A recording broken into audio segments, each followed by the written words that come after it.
A lot of reports out there floating around every day, and you've got to try and decipher between them. Or do you? No, you just watch my show because I go live when news breaks. So if something's bad on Achane, I will go live on Achane. The fact that people are saying things like Achane's out till week 3. Did you hear the report? Oh, Smitty, did you hear the report? Of course I know what's out there. I go live when news breaks. You think I'm not going live if there's some actual evidence that Achane's not playing week 1, week 2, week 3? You think just because someone works for a big network and they come out and say something about Achane being out till week 3 or week 4 that there's some sort of truth to it? Smitty, did you hear the report? Did you hear the report? Achane's out till week 3. You let me deal with that. That's why you're here. That's why you are here. And I'll tell you right now, there's no sense to this or logic at all. We don't even know what's going on with Achane's calf. Maybe he is going to be out a game or two. Maybe not. Maybe nothing. But to act like you have information on this, the only thing you can do at this point is say, Miami Mike McDaniel said that it's not a big deal. It's totally maintenance. You either believe that that is a lie or you believe that that is actually the truth, or he believes that to be the truth. Therefore, there's no problem. He's sitting out. He's got plenty of time to rest up. We got plenty of days, 2 weeks practically of rest for Achane. He will be fine. And if, let's say, Miami Mike is lying, which is the only clear thing you could hold on to if you thought this report that he's out weeks 1, 2, 3, or even out week 1, the only thing you'd have as evidence would be you knew he was lying. Something slipped and someone inside the organization said Miami Mike's lying about this one. There's nothing here. You have no imaging. You have nothing to support that his calf strain is something severe. Calf strains happen all the time. You do want to rest them because they could turn into Achilles tears if you're not careful. But that's not every time. That is in cases where the Achilles is damaged or it's worn down or just fires in just the wrong way. But it's very rare for a young guy like Achane to have a calf strain and it become an Achilles tear. Aaron Rodgers, Achilles tear. He's older. Kobe Bryant, Achilles tear. He's older. Kevin Durant, anytime a player has an Achilles tear, Aaron Rodgers, and in the case of other running backs like Akers who are super injury prone, it can happen to a younger guy, but it's usually when the Achilles is worn down. Achane is dropping. He had a 1.10 ADP on Underdog. It was 1.10 to about 2.2. That was his ADP. That is no longer. Achane is now going at 17 to 19 overall. Not every time, but it seems like that's where his ADP update's going to end up leveling out at. This guy's dropping handfuls of picks. The risk in this is baked in. Let's say he went out there and even if the guy that reported that he's going to be out for the first 3 weeks of the season, he thinks, even if that ended up being not right, but if he ended up going out there tweaking his calf, it wouldn't be because that guy saw it coming. It would be that it was something that was hidden, and Miami Mike was holding information back from us, and he injured himself again trying to recover. Even if he missed 3 games, you're potentially baking in a lot of that risk at the 17 to 19 to 20 overall value.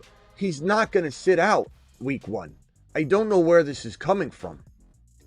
I mean, we know where it's coming from, but I'm saying we don't know why it's being conjured up. For views, for clicks, for what? I don't know. Am I worried? This is the longest intro in the history of the show.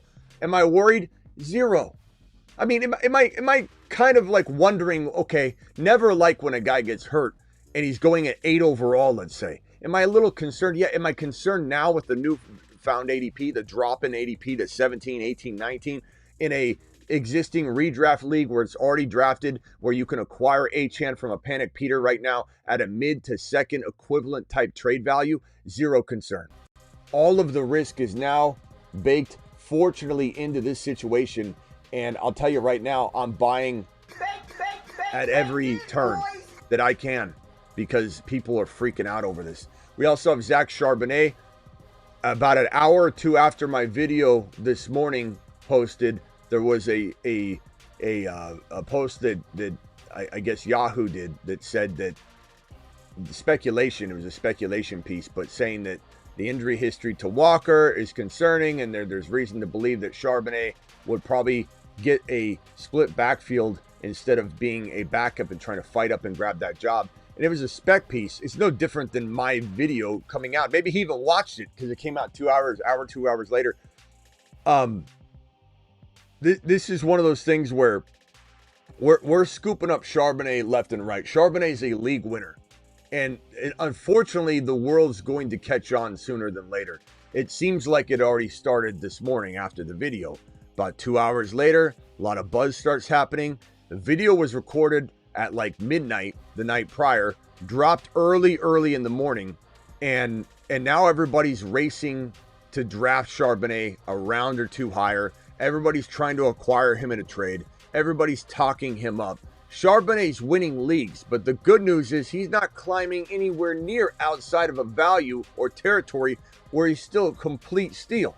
He is so far embedded into low risk, high reward territory. You're winning leagues even if he climbs 1 or 2 or 3 rounds in value. You know, depending on where you're getting him. An underdog, if you're getting him in like round 7, then he climbs to 5. That would be costly, but I've got him in a home draft where he fell to like 10, 11 territory. He climbed 2 rounds from there. I'd still draft him. I'd still draft him in round 8. And in some very, very, grandma league-esque environments, you might get him at 11, 10, but 9 or even 8 is still win a league territory that you could win a league from. Charbonnet, Achane, ADP talk, and more, the Fantasy Football Show, and a draft. Underdog promo code Smitty. That link is in the live chat pinned. It's also in the description of every video. $10 minimum. If you want to draft with us tonight to see where Charbs goes, to see where Achane falls to. Probably won't fall far in our draft, but promo code Smitty.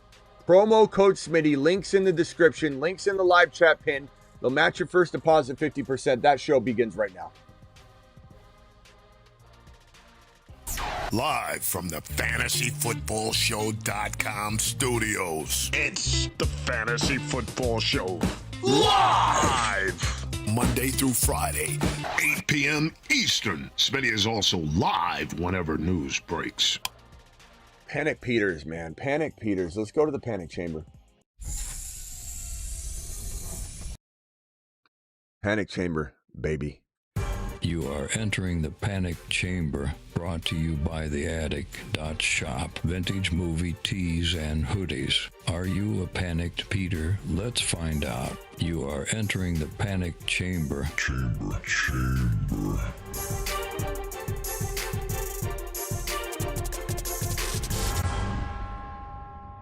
Here we are, ladies and gentlemen. Here we are. Talking panic chamber. We haven't talked panic chamber a little bit. This is a player that is causing a lot of controversy right now because of a CBS report that suggests he could be out through weeks 1, 2, and 3. There's nothing in the breakdown other than speculation. You can follow somebody that has a doctorate, or they're an MD if you want, that doesn't do fantasy or doesn't do it the same way we do it, or you can follow your boy that and people that accumulate knowledge as it relates directly to football for 24 plus years of seeing how these things unveil for football players, for the NFL, the patterns, the lengths of times, the concerns, sniffing out what's real, what's not, coaches lying to us. We're not getting any good information these days. And there's a chance that Miami Mike McDaniel is lying to us. There is a chance that he's lying to us. There's a chance that we're sitting here, scratching our head like we were with Christian McCaffrey when that whole thing was being kind of unveiled to us slowly but surely. But the thing that you have, the solace you have in right now, in this moment right here, is I sniffed that out. And we sniffed it out, and we said Christian McCaffrey was the biggest avoid of all of 2024. And because of that, people didn't lose leagues. Mashed potatoes! It was very easy to see that coming. I don't smell anything but glory right now. And I know that everybody's going to be panicked on any little injury, especially when calf injuries have been causing some concern. And there's a lot of Achilles tears in Halliburton and the NBA and in the NFL. Greenlaw even running onto the field and not even, in a game, just running onto the field. But with a young guy like Achane, even though he's explosive and he fires off differently than other people, that quick twitch, you're worried about that Achilles snapping. He is such a young, agile player with less weight on his frame, to tear the Achilles. Not saying that you can't tear it at a lighter weight, but this is not the candidate for me to be freaking out without any sort of knowledge whatsoever that we're talking about a severe injury. We're talking about a calf strain. Calf strains can linger. So can hamstrings. JJ's back at practice. So can shoulders. Neighbors is back at practice. Everything's going to have a little bit of risk to it. And while you never want your player to be banged up, this is being categorized by Miami Mike McDaniel, head coach of the Dolphins, as a maintenance issue. It's not a big deal at all. It's just, you don't want this to turn into a big deal, so we're just going to shut him down and then run him out there in week 1. Cody have some sort of setback. Yeah, but that's unrelated to this prediction that's being floated out there, that based on with no information or evidence or imaging to look at, and people can correct me if I'm wrong if it's being looked at and being judged and that's where the information is coming from, but I do not believe that to be the case. There's zero evidence for that. This is all speculation off of very vague. He's got a calf injury, as if every calf injury is the same, as if there aren't levels within each of the grades. Grade 1, grade 2, grade 3. It's not as simple as there's grade 1, grade 2, grade 3. There's more to it than that. There's the severity levels within each of the grades.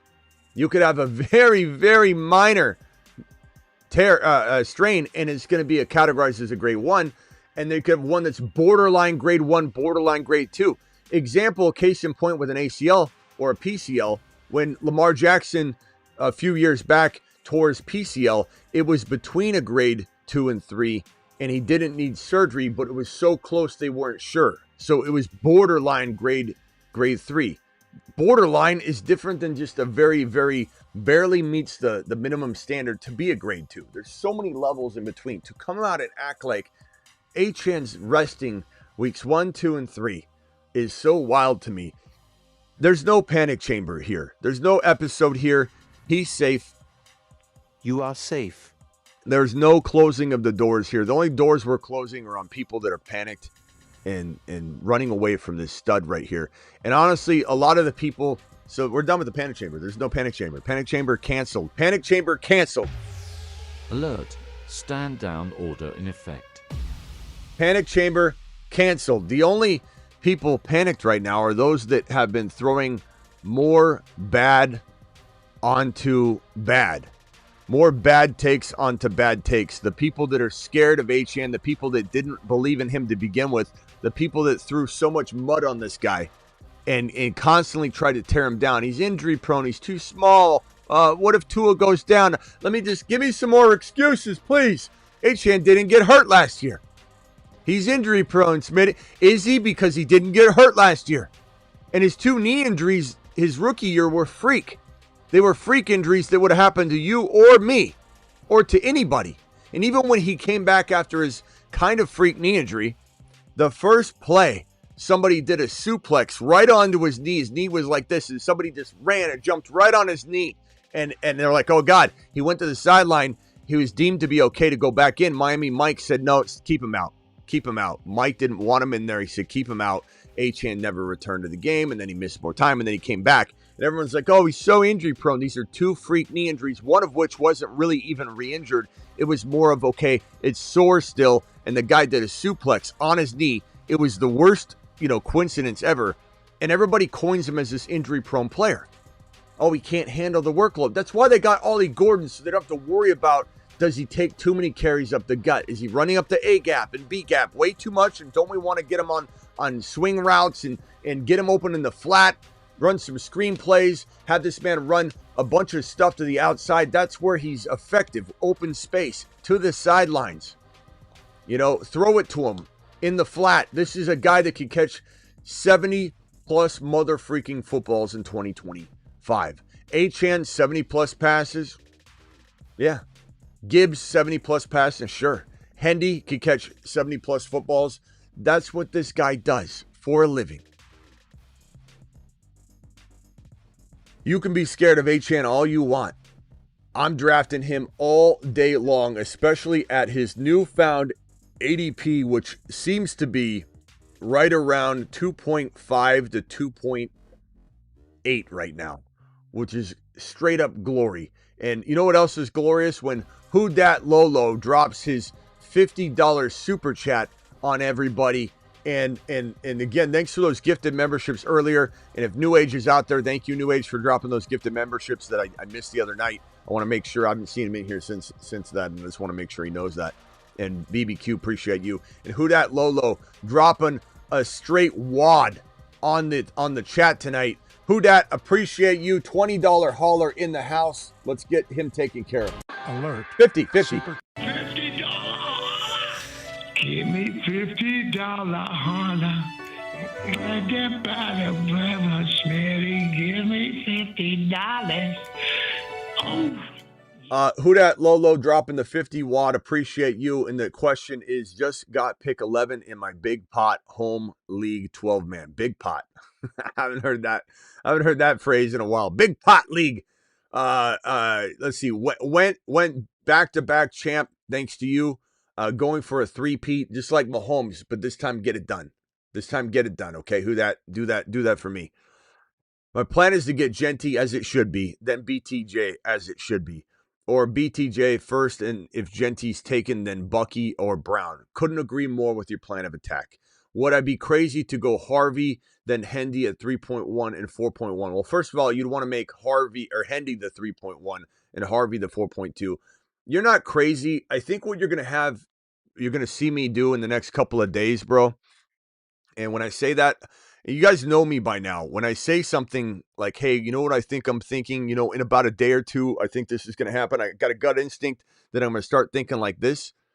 Usually that almost happens 100% of the time. Almost 100%. If I'm feeling something and I'm like, guys, I'm really starting to feel like in a week from now, I'm telling you, I have a feeling that I'm going to about a week or 2 weeks out, or maybe even by tomorrow, walk in here and say, we've been tiptoeing around ADP for long enough. We've got a nice, good week or two left. And I'm not saying in your one buddy league, because nothing's changed there. You haven't drafted over and over and over in that context. You're just waiting this whole offseason for that one draft. So you still want to use ADP to your advantage. But on Underdog or in that extra league you might do that you got invited to last second, I might start saying, when it comes to the Triple H and Associates specifically, these guys right here. Jam. Call HHH and Associates. Triple H and Associates. Locations on Earth and Jupiter. When it comes to these Triple H and Associates in general, I might be throwing some ADP to the wind. And I'm not saying to do that in your one buddy league. I'm not trying to insinuate that we overreach in everything that we do. I just think there's going to be a time where when you have enough of your other stuff in the tank, right? And you're running on that extra last league, and you join something late, it might be time to do something like this, where we're saying, you know what, we're going all in on Harvey at the 4.2 or 4.5 because we can't get him on the way back. And at the end of the day, you ask yourself the question, is he a league winner? Is he a top 6 to 10 running back? Is he a top 5 running back? And if the answer is an astounding yes, a repetitive yes, I believe that, then at some point in a few of our leagues, we're just going to smash the hell out of the players we want. ADP to a degree, be damned, but just in a small window of time. Make sure you're smashing Underdog ADP all offseason. but the week prior, and this is more so for underdog, again, not for necessarily your one home league you waited to draft in. I want to make that abundantly clear. That's why I'm repeating it. But on underdog, might be time to just let it rip. It might be time to unleash the dragon, is what I think we'll call this moving forward. Unleash the Dragon week will be, from now on, I coined this moving forward. The final week and a half of drafting on underdog, and really everywhere if you've drafted a lot of home leagues, will be Unleash the Dragon week, where you just go ham on the guys you want. I'm not saying don't try and manipulate ADP when you can. Understand the difference, meaning if you can get Harvey in round 5 for sure, or a really good shot by ADP counting, don't take him in 4 because it's release the Dragon week. If it's Unleash the Dragon week, you're only doing that when you can't get the player. Like, it's now or never. Unleash the Dragon, do it live. Let him cook.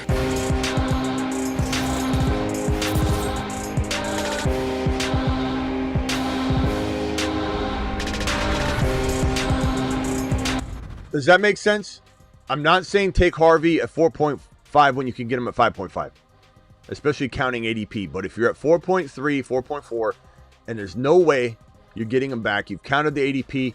The ADP data does not support that he will not have expired ADP-wise by the return of your next pick. You unleash the dragon during Unleash the Dragon week, which is the final week and a half we've coined already. That's that. That's what it is. So we've talked about everything I think we need to talk about. I'll just real quickly hammer home the point on Sharps one more time. Everyone's getting on this train, it seems. I mean, it seems like, seriously, like an hour to 2 hours after the video dropped. Not that we haven't talked about it all year. I just want to make something abundantly clear. There are a couple of you fickle Freddies that have come in here and said, "Oh, Smitty, yeah, you really had a jump on Krosky Merritt. Yeah, they announced the B-Rob stuff, and you came out bold, and then he had his game. Nice little window of time, very short window where no one could even react to it. Nice job, Smitty. You didn't call anything at all." We've been talking Krosky Merritt up all offseason. He's been on this board all offseason. We've been talking Zach Charbonnet on this board all offseason. These are the captains of the board. They've been there all offseason. So, yeah, we have smashed it. And my video this morning didn't necessarily tie it up in a bow. Everybody's already known to go smash the ADP. But this guy right now seems to have some momentum in the fantasy space. Ironically, an hour or 2 hours after we posted the video. So you tell me. But even though his ADP is going up, let's say ADP plus maybe 1.5 rounds, that doesn't affect me. I'm not phased at all. I'll smash the hell out of this ADP still. Even if it's plus 2 rounds, it depends where it started from. If it's round 7 and then 2 rounds would make it tough. But in grandma leagues, we smash the hell out of it. Charbonnet, there's a reason we've had this video for years. Let me find it, if I can even find it. It's such an old video. It's not even on my normal screens. I got to go digging for it. Get Charbonnet. Pop open a nice bottle of Charbonnet. There's a reason we've had this video for years when he's in his old uniform, looking like he just got out of his first year of college. But get Charbonnet. This is the guy. This is the guy we've wanted to be in a starting role for a long time. When he was drafted to the Seattle Seahawks, we were very bummed. I think I ended my live stream. I just turned it off. I logged off when Charbonnet was drafted to the Seahawks. I was so upset because we wanted him to become a top 5 running back. This guy is going to be a league winner. And doesn't matter his ADP's climbing. No one can hold back the fact that he's going to cook. Let him cook. Phone lines are open. Dial in, dial in, dial in. Call into the show. Call into the show.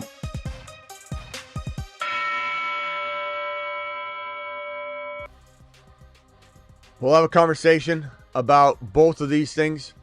We'll have a conversation about other things. If you do call in, please try and keep it on topic, at least initially, before you go into, can I read my entire team off and give you my entire bench? No offense, but right now on the phone line, no one really cares about hearing your entire team. It's just the way it is. Everybody's wanting to talk, about certain player values, maybe something that relates to something you got going on, but definitely not very interested in going through entire rosters right now. The super chats we can. That's what the super chats are there for. But the phone line is different. The phone line is a more of a quick hitting situation. And let me get to these super chats too as well. Hudat, appreciate you dropping that fire, my boy. This one here. So week 1, should I start Pacheco or Harvey? What do you think I'm going to say? Zach, Harvey. But if something changes, if we get some vibe that Harvey's not going to get the work that we think he's going to get, I'll let you know. But it doesn't matter if the starter's named J.K. Dobbins in name and they want Harvey to earn his stripes. Mute yourself, caller. I'll be right with you. I trust Smitty and all elite.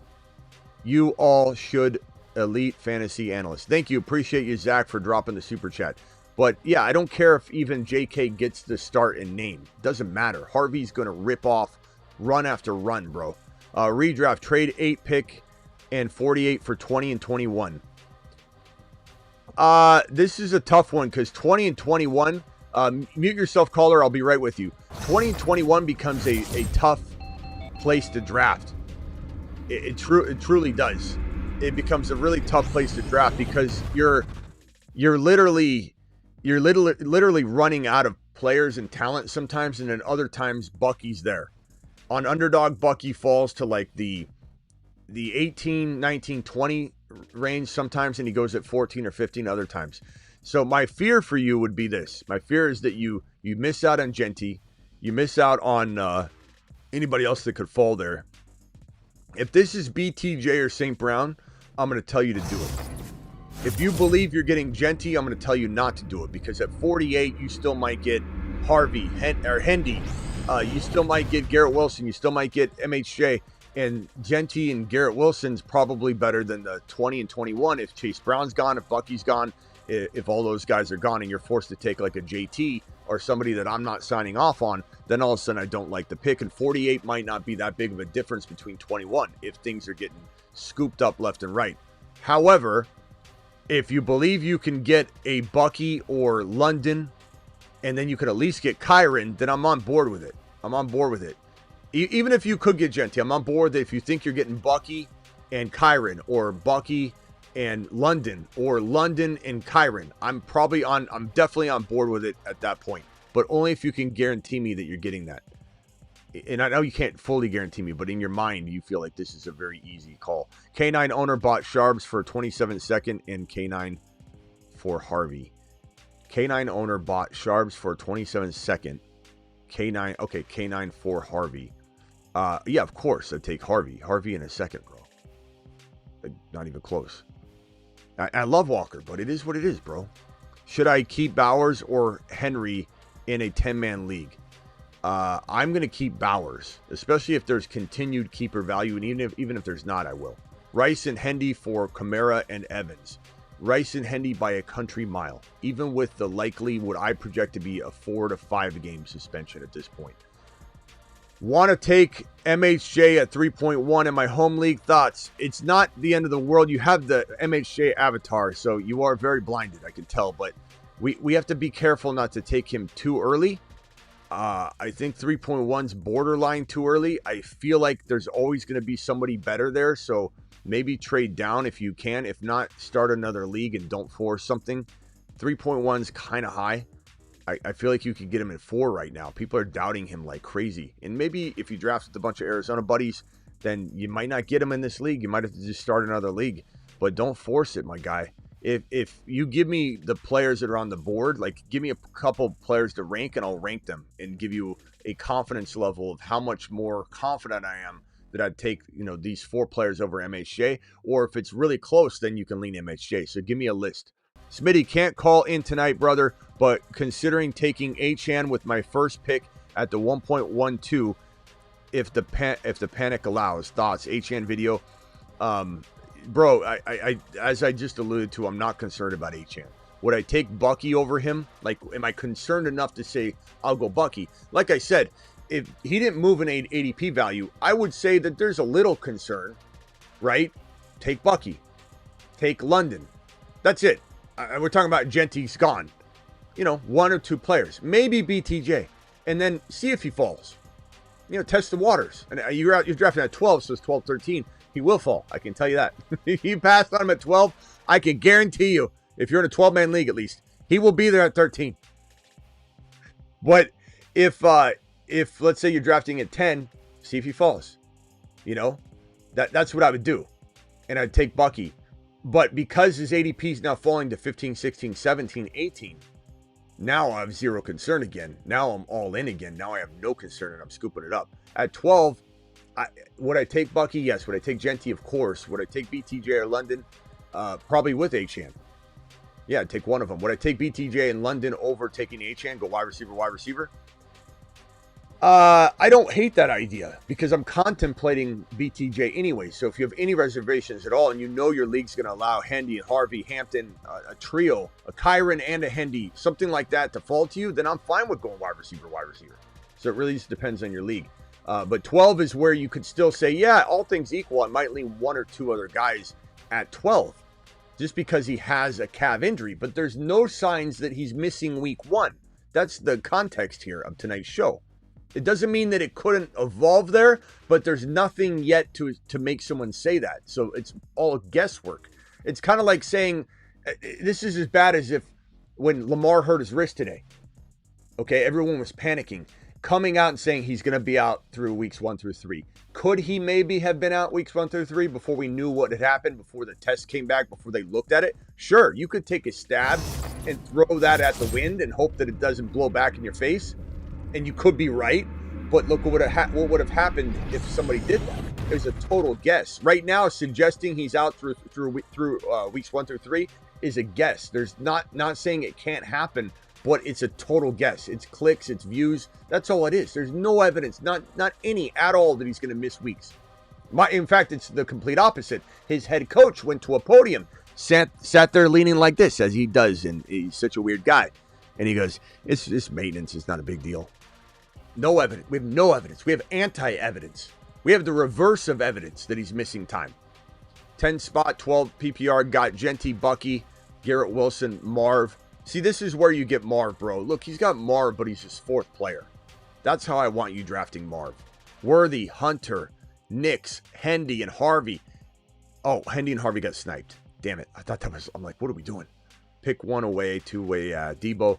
Debo, Mason, or Sharbs, 8th pick. I think you let Sharbs go one more round. I think you go Debo here because Debo shouldn't be there in the 8th round. He should be gone by the 7th round. So that's a smash, bro. And make sure Buka's gone as well before you go in any other direction. But let Sharbs go one more round. This one here, Tab, appreciate you dropping this $20 hauler. Alert. Super chat alert.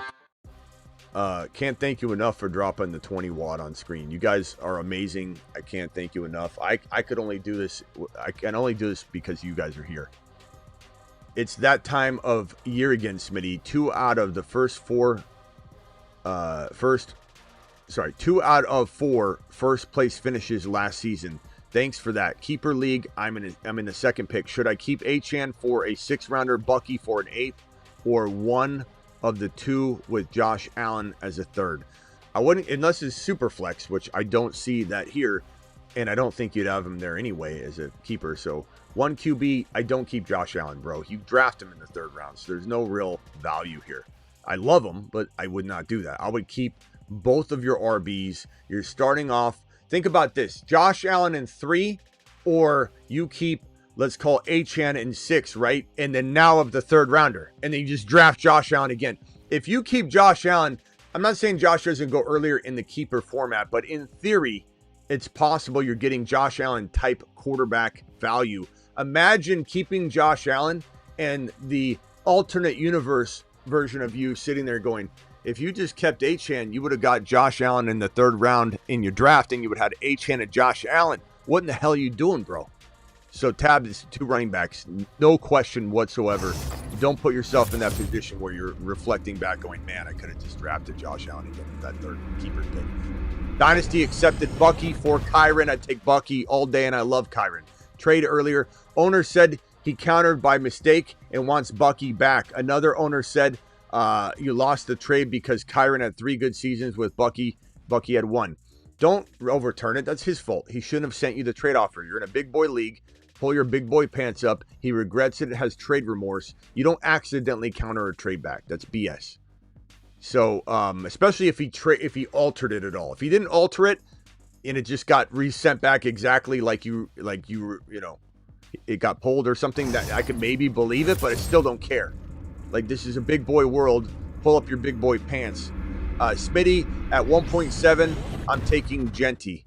As you should, cool guy. There's no excuse not to be honest with you. And all the panic that we called out and said people were nuts to be, worried about Genty and the 3 carries for -1 yard when he didn't even have his offense out there. People are absolutely just ludicrous. 10-team half PPR thoughts. Fields, Bijan, Bucky, Garrett, Wilson, DK, Njoku, Chase Brown, Harvey, Loveland, Judy, Golden, Dak, Mims, Benson. Thoughts. 10-man league. Okay, 10-man league. I like Fields, but I like Dak more, so put Dak in the lineup. Dak, Bijan, Bucky, Wilson, DK, Njoku, Chase Brown, Harvey. Love it. I think I'm trying to, when the values allow it, like Benson climbs up in value, Judy gets, more value and shows consistency. DK has a pop game. Garrett Wilson has a big game. I'm very interested in trying to use something. Keep Harvey, keep Chase Brown. I assume you can start Harvey. Keep Harvey, Chase Brown, Bucky, and Bijan in your lineup. I'm trying to upgrade Garrett Wilson or DK with that Benson, with that Loveland or Judy or Golden. Golden might have a spike week at the beginning of the year and people think he's, and maybe he does. Maybe Golden plays really, really well. In whatever the case may be, you're trying to upgrade that one spot. Not that I don't like Garrett Wilson, but I'm trying to get that top 12 overall player using the Garrett Wilson and depth move. Or Garrett Wilson and DK right now, and you throw Judy or Golden in your lineup and you just roll the dice. But would I take a stud for DK and Garrett Wilson? Would I take a BTJ, London, or Lamb? Absolutely. So just kind of poke around and see if that's even a possibility. Thank you for your super chat. Let me go to the phone lines. The super chats are cleared out. If anybody has another super chat, it'll get answered in order in which it was received. And actually, we got 2 that just flew in. Hang tight real quickly. Phone line. I'm sorry. Johnny 777. What is the absolute earliest you would take Harvey? In the 4th round right now. I don't want anybody going higher than that, and I don't want you going higher, if possible, than the 4-5 turn. I know I told that guy earlier, the 3.12 and 4.1, whatever, that we get there, but I'm not necessarily there yet. I think the last week and a half, which, well, we're almost out of week and a half. How many days until kickoff? Let's see here. Let's ask Kruger. Kruger, how many days until opening day kickoff Thursday Night Football? All right, Smitty. Counting it up at triple speed for you. We've got 15 days until... 15, okay. So I would say when we get to about 10 days away is when I'm going to tell you that it's officially unleashed the Dragon Week. But it's going to be a 10-day span. We're not drafting Harvey at 4.1. We don't have to. But yeah, it's a tough one, Johnny, because you're going to probably miss out on him in some drafts. But like I said, if you've already drafted all your home leagues and this is a bonus league, it's just an extra league. It's your 5th home league, your 4th home league. It's tail end of your best ball drafting. Do your worst. And if you want to start, don't tell me, but if you want to start tonight, go ahead. But just 10 days out is when we're going to unleash the dragon. 14-teamer, 1 PPR, Hurts, CMC, Tracy, London, Tet, Mark Andrews, Worthy, Sharps, Benson. Thoughts? Not a big CMC guy. So right there, I can't give you like even an 8 because I can't stand drafting CMC and putting all that pressure on the guy that's body's going to break down. London, I love that pick. I mean, the fact that you got CMC in London, though, is impressive in a 14-team league. I take it you had a late pick, obviously, to get that. But I would probably look to trade. I mean, Christian McCaffrey's got 5 to 7 to 8 overall value. Probably harder to trade for him, though. I think people will draft him high, but you'll find little suitors to get him. So I don't know. I would trade him, though. I'd go get Hendy and a Rice or Hendy and a receiver. That would be my advice, my boy. Harvey and a bigger name receiver because Harvey's a lesser value than Hendy. So if you go Hampton, Hendy, Harvey, Kyron, you can get different players at different levels because they're all different ADPs and values to get added to make that 2-for-1 work for you. But I'm definitely trading CMC, especially in a 14-teamer to get a little extra depth, take 2 players like Kyron and Hunter, etc. Let me go over to the phone caller 810. You are live. What is your name, 810? Hi, Smitty. It's Kiefer. What's up, Kiefer? Hey, man. So I see about you've been talking about Sharps. I've been drafting a lot of Kenneth Walker. So does this mean you're just like completely out on Kenneth Sorry, Walker, bro. or what? Kind of. You hear me? Yeah, I'm So just. you're out Yeah, of him? I'm kind of out of him, bro. Let me merge this call. Hold on. Hey, caller, mute yourself. I'll be right with you. Yeah, unfortunately for you, my man, I've been telling you all off season, you got to have them both. I've been drafting, and I've said it all off season, bro. I'm not drafting a ton of Kenneth Walker. I haven't all year. The one thing I'll tell you is that if you have the combo and you're saying you don't, Some of them I do, just because I like Charbonnet. I think he's one of the best backup running backs. he might not be the backup, bro. That's the problem. So you're just out on Kenneth Walker because of injury? I'm out on Kenneth Walker because he might not be the starter. Okay. I just feel like this is Kenneth Walker's make or break year, you know? Well, If it they're might. gonna give the ball to him. He's going to be the starter for the first. I know you few want weeks, that. so- I know you want that to be the case, and there's still a chance that he does get more run than Charbonnet, but they're not keeping Charbonnet on the bench entirely. And the problem is Kenneth Walker cannot stay healthy, bro. And the other part is if he does play well enough to earn the value that everybody wants him to earn, he's just going to be more at risk of injury.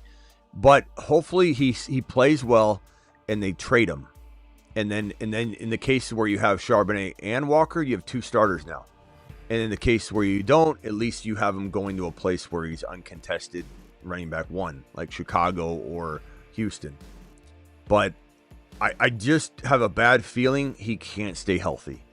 And that's why I'm out. Charbonnet also costs you like almost nothing. His value's climbing, but Charbonnet costs you almost nothing. Walker costs you a 4th rounder. Like, give me Harvey over Walker every single time. Every single time.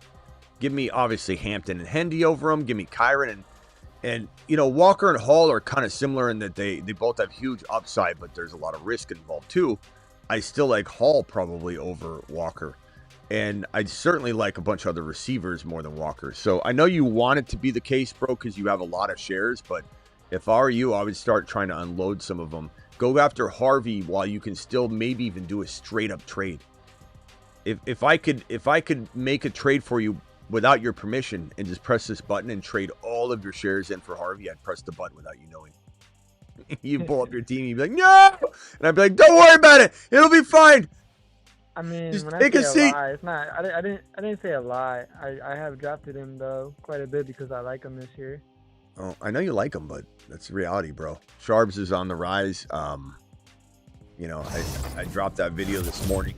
We've been talking about Sharps. Sharps has been a midseason monster, I think longer than anybody on this entire list. Yeah, we saw last year when Walker was hurt. We saw him drop a bomb. We didn't see him drop a bomb, my boy. We saw him become running back 2 overall. Walker was running back 2 overall. If you extrapolate his 5 games, he scores 360 points, which is about 5 points behind number 1 overall. All right, so would you take Sharp over Jordan Mason? Yes. Okay. All right, well, that's good to know. I do Go have one more question. Go trade for Sharps in all the leagues where you've got no Charbonnet, but you have Walker. Go do it now. I have been drafting a little bit of Sharp. Don't get me wrong, just because of last year. I saw what he can do. A little bit ain't 100%, so you got some work to do. Yeah, I got some work to do, but I did have one more question. All right.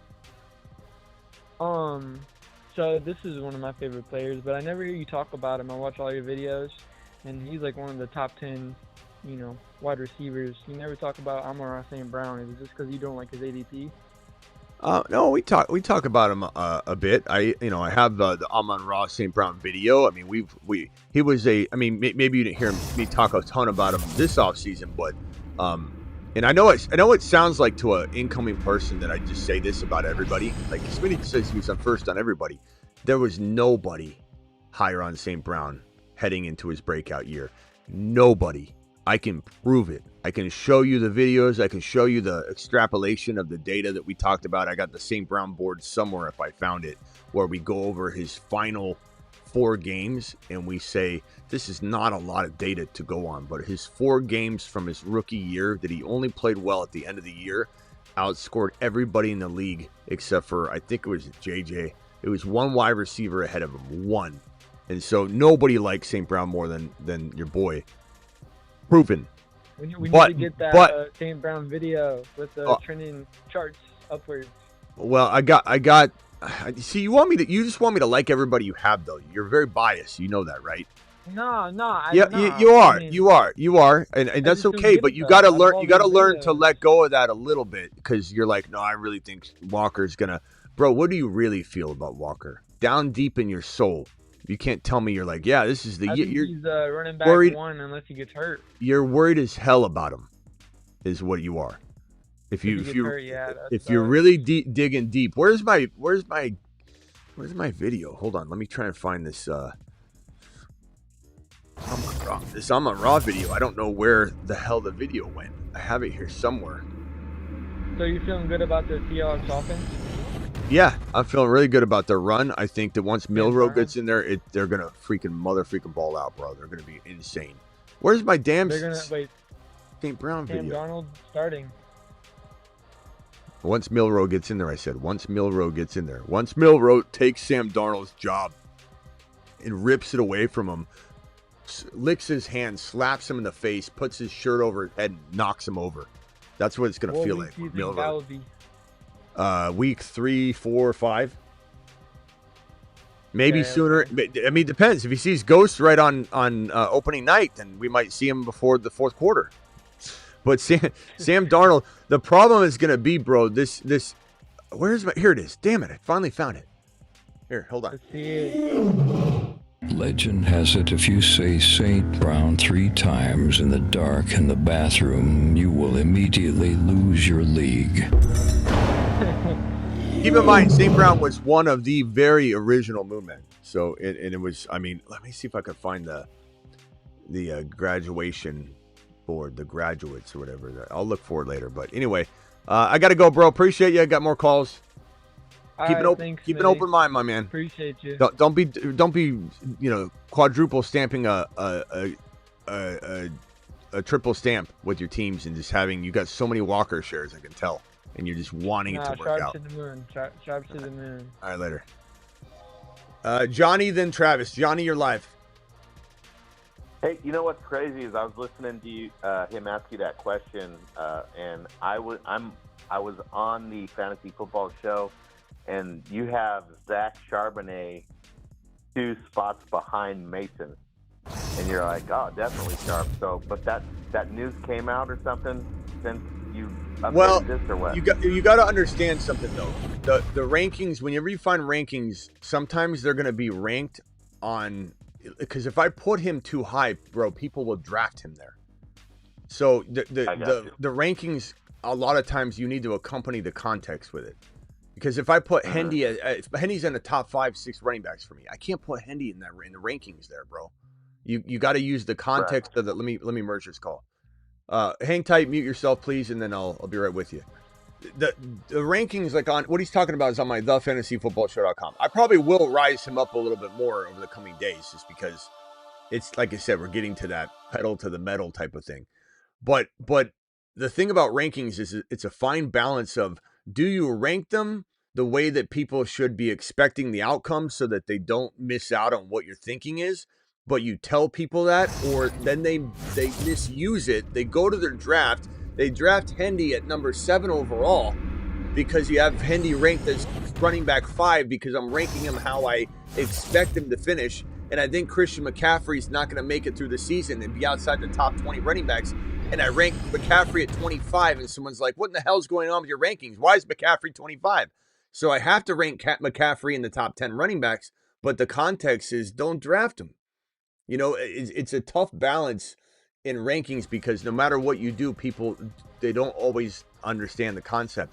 So it's a kind of a tug and pull on him. But you got to also, I want people to draft Charbonnet after Mason. Mason goes way higher than him. You know, so it's kind of like you got to use the context and content provided, the articles, all the takes on it. So maybe we need a speakeasy, our own little speakeasy, where you could actually, with your like group of close knit guys where we really follow you and have our own little. Well, I think what I'm gonna end up doing, I don't know that I'll get it done in time for this year, is have some sort of like plus minus variant on the ranking. I don't know, to where it says like +7, meaning that he could climb 7 running back spots, or -10, which means that McCaffrey's ranked 10, but it has a -10. Smitty's thinking he might finish outside the top 20, so that might be helpful for next year, or if I can implement it in time. But that's probably the only thing that makes sense for the rankings. It's I don't have time for anything else like that, bro. But I appreciate you, Johnny. What else you got? Hit me with it. I got another question, but you're getting all these super chats. I'll stay on hold for a bit, and you can get back to Travis and okay. Super chats. Sounds good. Travis, you got anything real quickly before I go to the super chats, and then I've got a caller on hole 502. Just wait tight for me real quickly. I'll be right with you. Yeah, just on the Charbonnet thing, it's like if you look at his game line and stuff, anytime he's gotten 14 or 15 plus carries, he's been fantasy relevant like every single time. So yeah, I think if he continues to get more work, we're only going to see better and better out. He's such a monster, bro. Just got on the show. Achane good, says DJ. Well, DJ, I appreciate your super chat. I will give you an answer for sure, but you got to go back and rewatch. I can't repeat everything. He's got a calf injury that is not a big deal according to his head coach, and his head coach says it's maintenance. And you got people out there in the industry saying he's out probably through week 3 is what they think, and there's no evidence for that. It's a clickbait view thing that people are unfortunately taking as if there's some sort of like actual facts for it. He's just There's a CBS report that said that I think he misses weeks 1, 2, and 3. That's what he said. There's nothing to support that. And so my thing is, it's nonsense. I've got it on the screen here. But DJ, you're going to have to watch over again to get the details. Drop Coleman for Mims. I would definitely do that. I think Mims is going to the moon, bro. And we added him earlier. The Moon Men, dropping loads in outer space. Disrespectfully, I got to put his graphic up there, but we're in a rush. Just drafted 10-man PPR, Mahomes, Bijan, Bucky, Hendy, London, JSN, Pickens, Hunter, Mason, Sharps, Merritt, Algier, Jaden Reed, Mims. How did I do? 10-man, Bijan, Bucky, Hendy, great. London, JSN, Pickens, Hunter, great. Fantastic. What do you trade? Honestly, nothing. Because every one of those players is a show guy. Would I maybe try and upgrade JSN into a BTJ, Lamb? Sure. Maybe Krosky Merritt gets you that later. Would I trade Pickens and JSN for Lamb? Yeah. Would I trade Pickens, JSN, and Krosky Merritt for Lamb or Chase? In 10-man league, maybe. Because of how deep the waiver wire is. Like, I bet you could go on waivers and get a really good player. And then if you throw that player into the trade, like conceptually, it makes the trade, very easily doable. And so yeah, 10-team leagues are tough because someone doesn't tell me it's a 10-teamer and they ask me to trade, and I don't know that they're loaded. Everyone's loaded. You sometimes have to overpay to get a deal done. But that's a great team. Nice job. Hunter's going to be a nice surprise for you too. Got the number 2 pick in my Superflex IDP, planning on taking JD5 or Allen at the first pick, then Hunter in the second. Good luck getting Hunter in the second round, though, because if you look at your projections, Sam, he's probably going in the first round. Thoughts on second, third round turn Superflex? Go back to normal, home run hitting players like Gibbs I know you probably won't get Gibbs, but you know what I'm saying. Go after Genty, go after BTJ. And then when you get, to the point where you're counting ADP spots and Penix Jr. needs to be taken or he won't be there on the next pick, but you're for sure going to get him, let's say round 4, round 5, then you take Penix Jr. and you win your league with JD5 and Penix Jr. or Josh Allen and Penix Jr. But you might be surprised. It's so funny when people are like, where should I take Hunter? And I'm like, well, where is he projected? Oh, he's projecting at number 2 overall. I was thinking about taking him in the second round. And I'm baffled. I'm like, what are you talking about? You just told me he's projected to be the number 2 overall player. He's going in round 1. Round 1? Yeah, that's what I just said. That's what the projections just said. But that seems a little early, doesn't it? Like, I don't understand. What's the aversion to Travis Hunter? Even the believers don't really believe. It's so wild to me. Like, you're probably not going to get him in the second round. If you do, great. And maybe you do because the people are all thinking the same thing. They're all doubting him, and maybe I'm just going to be like, you're right. You're right. He did last in the second round. He shouldn't have. It also depends on your scoring. But I still have to create my Hunter video. And my Hunter video is going to make people want to draft him number 1 overall in IDP. But it does depend on your scoring. Was the last chat in the last stream, just killed off T-Mac for RJ Harvey. I love RJ Harvey over T-Mac. Excellent job. Let's go, baby. Couldn't get it done for Henderson. No problem. There is still a world where that is the best rookie running back this season. It still can happen. Who wins this trade? 10-man keeper league, Superflex, Achane 12th round, Fields 16th round, or Bijan 2nd round, Kyler 13th round. Who wins this trade? 10-man. Superflex, Achane 12th round, Fields. Okay, so sorry, it looks like a question where you're asking me keeper questions because of the rounds, but you're just trying to give me the values of the keeper. Okay. So Achane 12 round, Fields 16, Bijan 2nd, Kyler 13.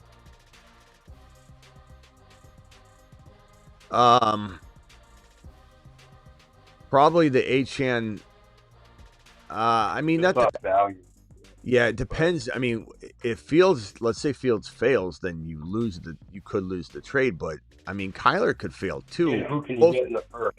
And both of them could do well. Both of them could do well.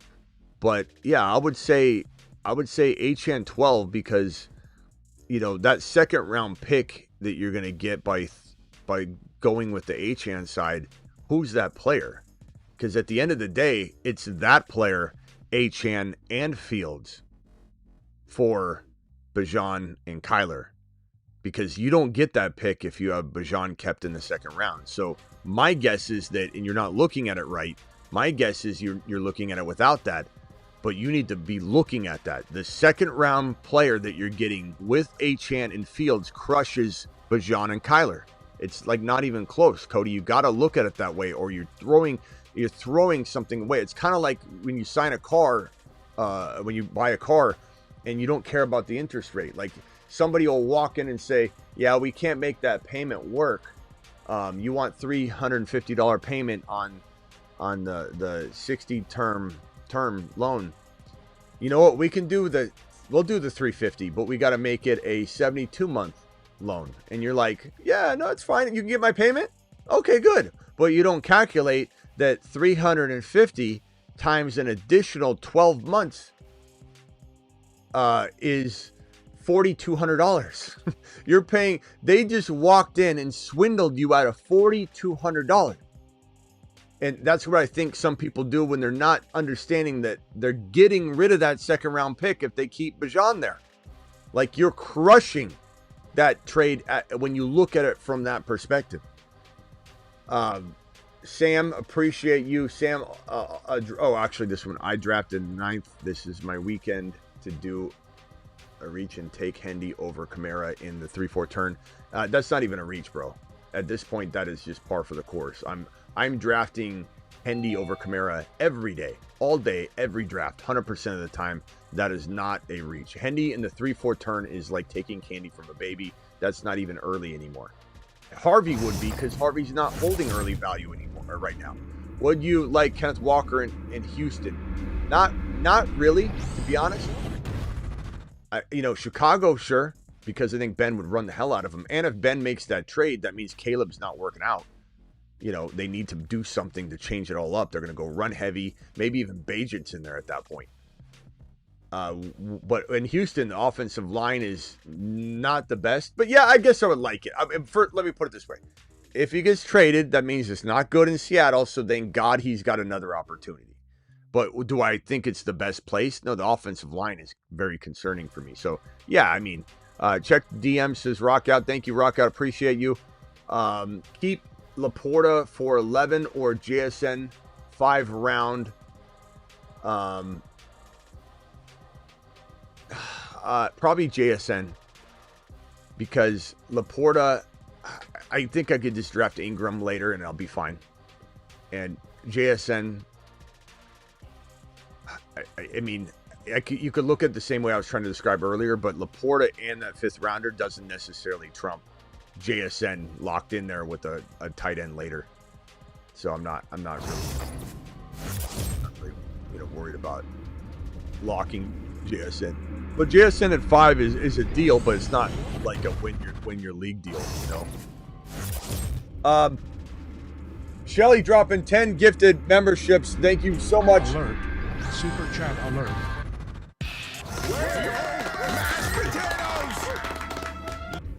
All right, let me go back to, here's the video I did early this morning. I recorded it at midnight last night, posted it around like 7 a.m. ish. And then, so you can go check that video out if you hadn't. If you need more on Zach Charbonnet, more content on Zach Charbonnet.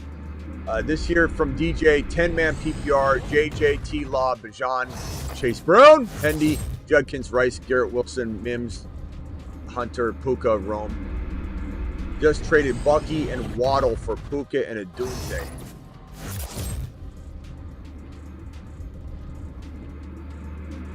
DJ, you watch me every night, and you super chat a lot. You're in here a lot. I don't know what would make you think. I would want to trade Bucky. This isn't you didn't take a bath on this, because let me tell you, some people would draft Puka over Bucky. Most people would. So, I'm in the minority here. My followers probably agree because we're like-minded, but I'm taking Bucky all day long. And Waddle's decent. You could trade him right now. I'd probably trade him if I had him still. But yeah, I'm not gonna say I like that. But I'm not gonna say you got lambasted or anything. You can still move Puka for maybe even better than, maybe you could flip this into something better. You could probably trade Puka for Genti right now, and then at the end of the day, are like, bro, DJ, you ended up doing good on that. But yeah, I'm not a huge fan of acquiring Puka right now over Bucky personally, and I draft Bucky over Puka every time. Now, most people wouldn't. What, Travis? I'm not a fan of the trade either, and I was just thinking that your voice gentleman who's. Can you hear me? Yeah, go ahead. Can you hear me? Go ahead, DJ. So I'm not a fan of the trade either. And the crazy thing is, I've been seeing DJ super chatting, which is awesome. DJ, but and you can't hear me? Yeah, keep going, DJ. Yeah. So the thing is, I'm not that DJ, and I'm not a fan of the trade either. And you're absolutely right. I'm aligned with you in terms of that thought process and that trade. But it's good to see that there's another DJ that's been active and, jumping on board. But that's not me, man. I like how DJ wanted to call in and make it known he's separate. That's not me. Just when I was thinking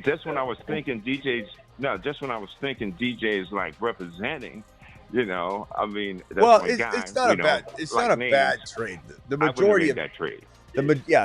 I don't like it, but the majority of humanity would probably like it because people love Puka. Although Puka is falling a little bit. Go ahead, Travis. Oh, I was just gonna say I was actually gonna ask if that was the same DJ. So I didn't think it was. Yeah. Let me go around the phone line real quickly. We had Who's that caller? It was 502. What's your name, 502, and where are you calling from? It's K from LA. What's up, K from LA? First up with the Asian news, I'm starting to see him fall to like late round 2 and 3, and then people cannot pass on him if he goes that far. I don't know what bro, people it's are stupid. thinking, but It's stupid, bro. yeah. My question would go, would you rather have JD5 as your QB1, Pickens as your wide receiver 2, and then Bucky as your running back 2, or would you rather have Bo Nix, Drake London as your wide receiver 1, and then Trayvon Henderson as your running back 2?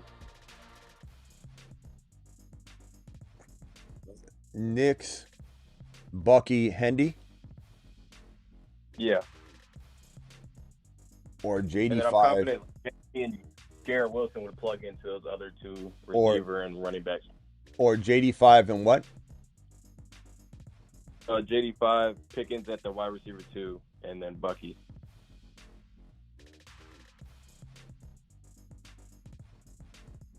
And it's super flex. No, it's not super flex. Okay. It's one QB. So let's just take Bucky out. All right, it's supposed to be Drake. I don't know if I can't see the board right now, but it'd be Nick, Drake London, and Trayvon Henderson, and the other side would be 85, Pickens, and Bucky. Okay, sorry. I thought, okay. All right, so there it is. JD5, Pickens, Bucky, Nix, London, Hendy. I'm going to say JD5, Pickens, Bucky. And I hate to say that. I hate to say that, but and I may have wavered. I feel like I've seen this before, and I may have wavered Hendy, but I thought the trade was a little different. But JD5, Pickens, Bucky. The reason I think that is Pickens is going to go insane, bro. I think Pickens. I think Pickens is going to be, in hindsight, worthy of being a 4th round pick. I'm not saying take him there. Do not take him there, or you're just punting all the value. If I see one of you take Pickens at 4, no, I'm not saying you. I'm just saying if I see one of you take Pickens at 4 because I said that, it's going to ruin everything. I'm going to laugh. So don't do it. But Pickens going at like 5-6 turn, like it's crazy. He could have 10 to 12 touchdowns, 1,100 yards, and 90 receptions in his sleep right now. He's catching everything, and Dak loves him. And he's catching everything on the outsides everywhere. That's what he does. And he fits perfectly like a puzzle with Lamb. Lamb catches everything. They did a heat map of their receptions and where they catch the football. Pickens is all on the sides. Lamb's all in the middle. And it's just a perfect marriage and fit. And Dak is going to ball out, like we've said all offseason. And if he gets injured, Milton's going to ball out. I don't care how bad people think Milton is. Milton's out there throwing with the worst wide receivers on the team. And they're running wrong routes. This is like when Penix Jr. in the national championship game was trying to hit Adunze, and Adunze ran the wrong way, and Penix let one sling, and it went way over his head. And everyone's like, oh my God, he's so inaccurate, because people don't know ball. People don't know ball. And then after the game, Adunze said, that was on me. I ran the wrong route. And Pickens threw it, or Penix Jr. threw it right where it needed to be. So that's the same thing here. Like, but the fact that Pickens will be so much closer to London than people think.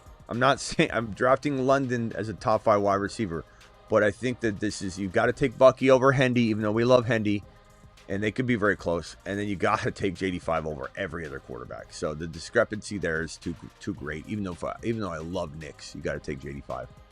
Very close call, though. Yeah, because I'm confident I can get Genty and Garrett Wilson. I love Garrett Wilson. I just didn't know how you felt about him as your wide receiver 1. Yeah. Yeah. Yeah. I have a feeling Pickens is going to be untouchable soon. Yeah, me too. I mean, if he doesn't fall to me at the 5th round, it is what it is. But I think he's going to go crazy. All right, my boy. We'll all see right, you later. like me, and I watch every day. Okay, from All LA. right, man. Appreciate it. Later. DJ actually hung up on you instead of him. You can call back, DJ. My bad. Let's see here. Let's Johnny call. Johnny, what do you got? Anything else?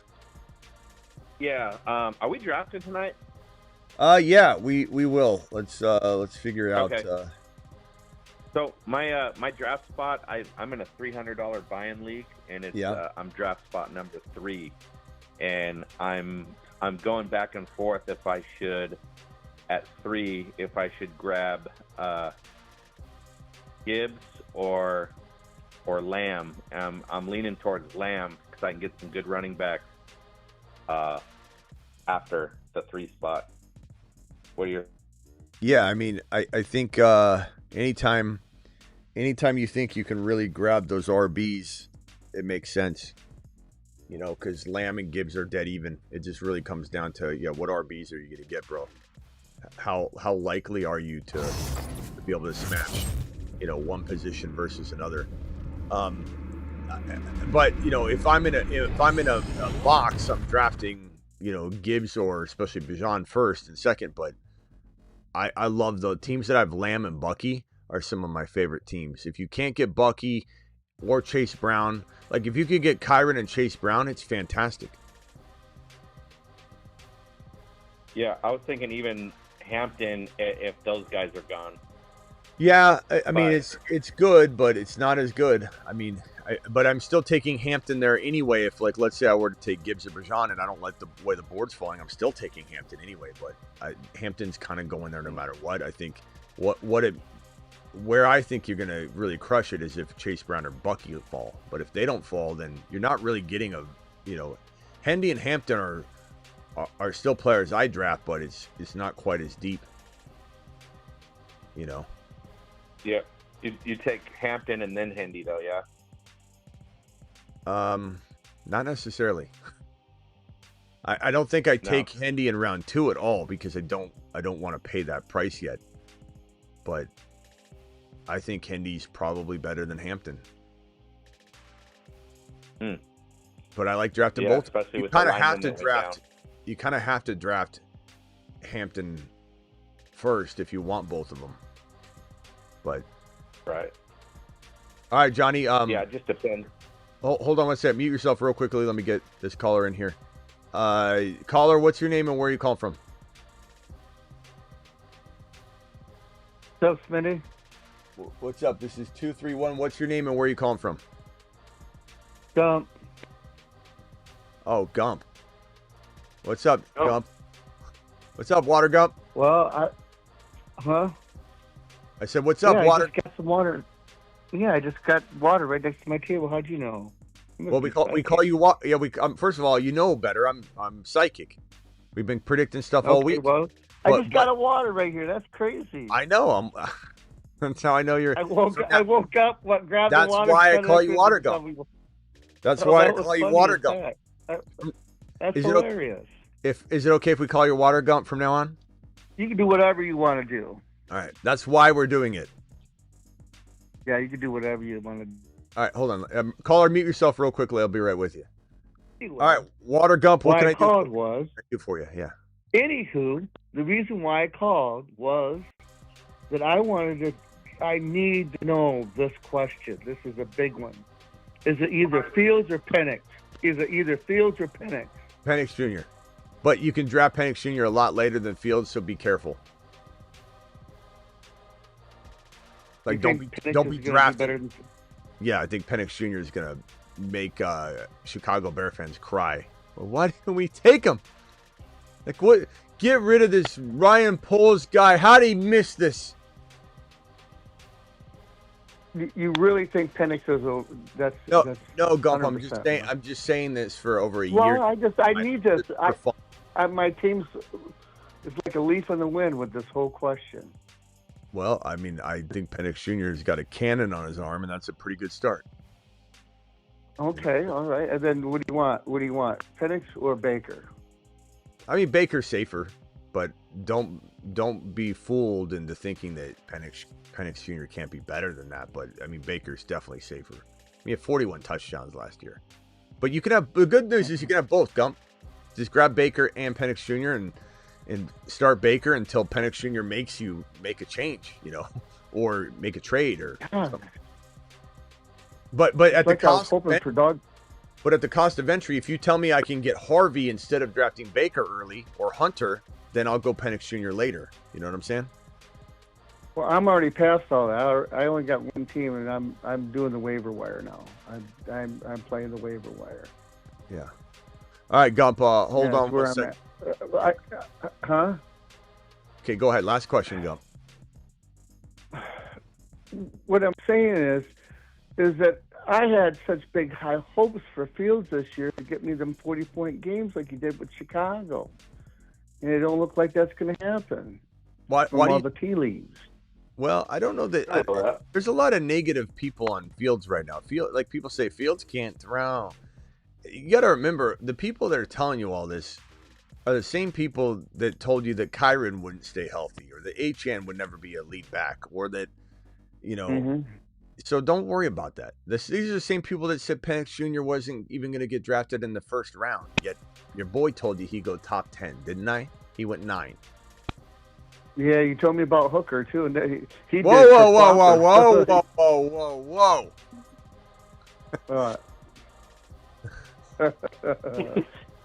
He did flopper. He's a fish out of the water, that's for sure. All right, hey, Gump. Gump, I gotta go. Water Gump, we appreciate. Come on now, You're up, Gump. The mute. Okay, Gump. I'll mute myself. That'd be best. Okay. Let me go back over to Travis, and then I got another caller here from the 850. Hang tight, 850. I'll be right with you. Real quickly, let's jump into a sprint. 5, 4, 3, 2, 1. What is this sprint, by the way? I haven't done a sprint in forever. It's let's see here. It's weeks 1 through 14, and then weeks 14, 15, 16, 17 playoffs. What's the difference between it then? Does anybody know the difference between, like, why is it called the sprint if you're not? Is it how you qualify for the playoffs? Yeah. Can anybody check for me, please? Rockout says check DMs. Okay, let me hit that real quick, Rockout. Hold. Has the sprint filled up yet, Smitty? Yeah. I think so. We'll celebrate like Sunday. Yeah, we been scoring mad touchdown. Do a move, do a trick. This is how we do. This not deja vu. We on the regular. We keep it going on. Charbonnet to the moon. Go get your Charbonnet. Thank you, Rockout. Appreciate you. Amazing. I'm gonna make that my lullaby when I go to sleep. Does anybody know what the sprint is? Like, what's the kicker? 'Cause normal playoffs, everything's normal for the playoffs. This won't affect my pick here, but let's go CeeDee Lamb here. I wonder if like a certain number of people get knocked out each week or something. Yeah, if you find out, let me know. I haven't done a sprint in so long.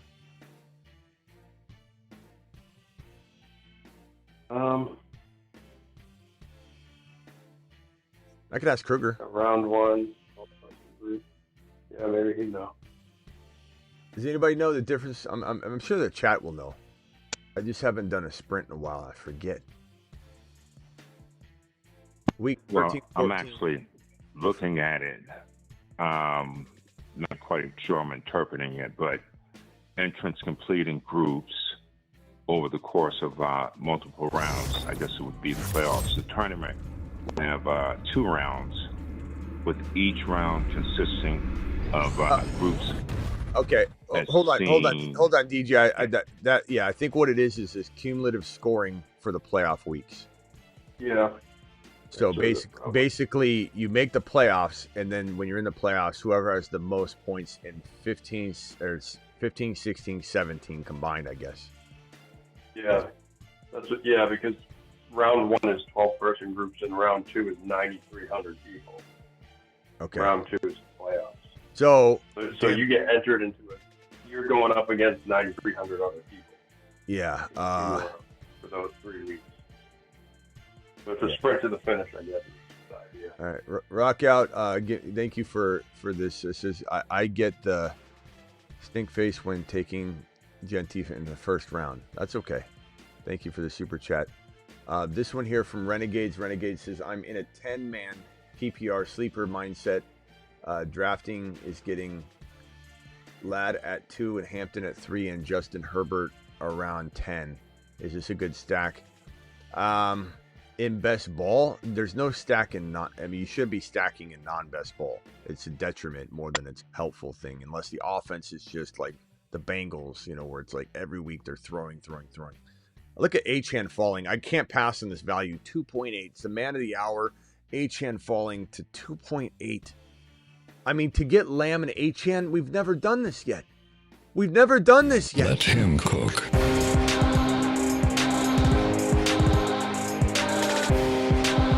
That's unreal. Ladd in the second, I don't like Ladd in the second, Renegades. And again, if this is, you said PPR sleeper, my mindset drafting is getting, so PPR on sleeper, not PPR best ball with the sleeper mentality is what I was thinking. I was reading there. So there's no best ball here, Renegades. If it's not best ball, you shouldn't be trying to stack anything. It doesn't help you at all. It almost hurts you to stack a non-best ball. People are taking the best ball stacking approach and they're carrying it over to non-best ball, and it's not right. So no, and in Ladd's too early in 2. I like him in 3 a lot, but it's too early in 2, bro. There's too many other players. Don't focus on stacking or you're going to draft the wrong players trying to do some sort of creative stack. Yeah, the London BTJ. Thank you for the super chat. London BTJ, Lamb, or anyone would take Bucky. That's why I took Puka. Hold on.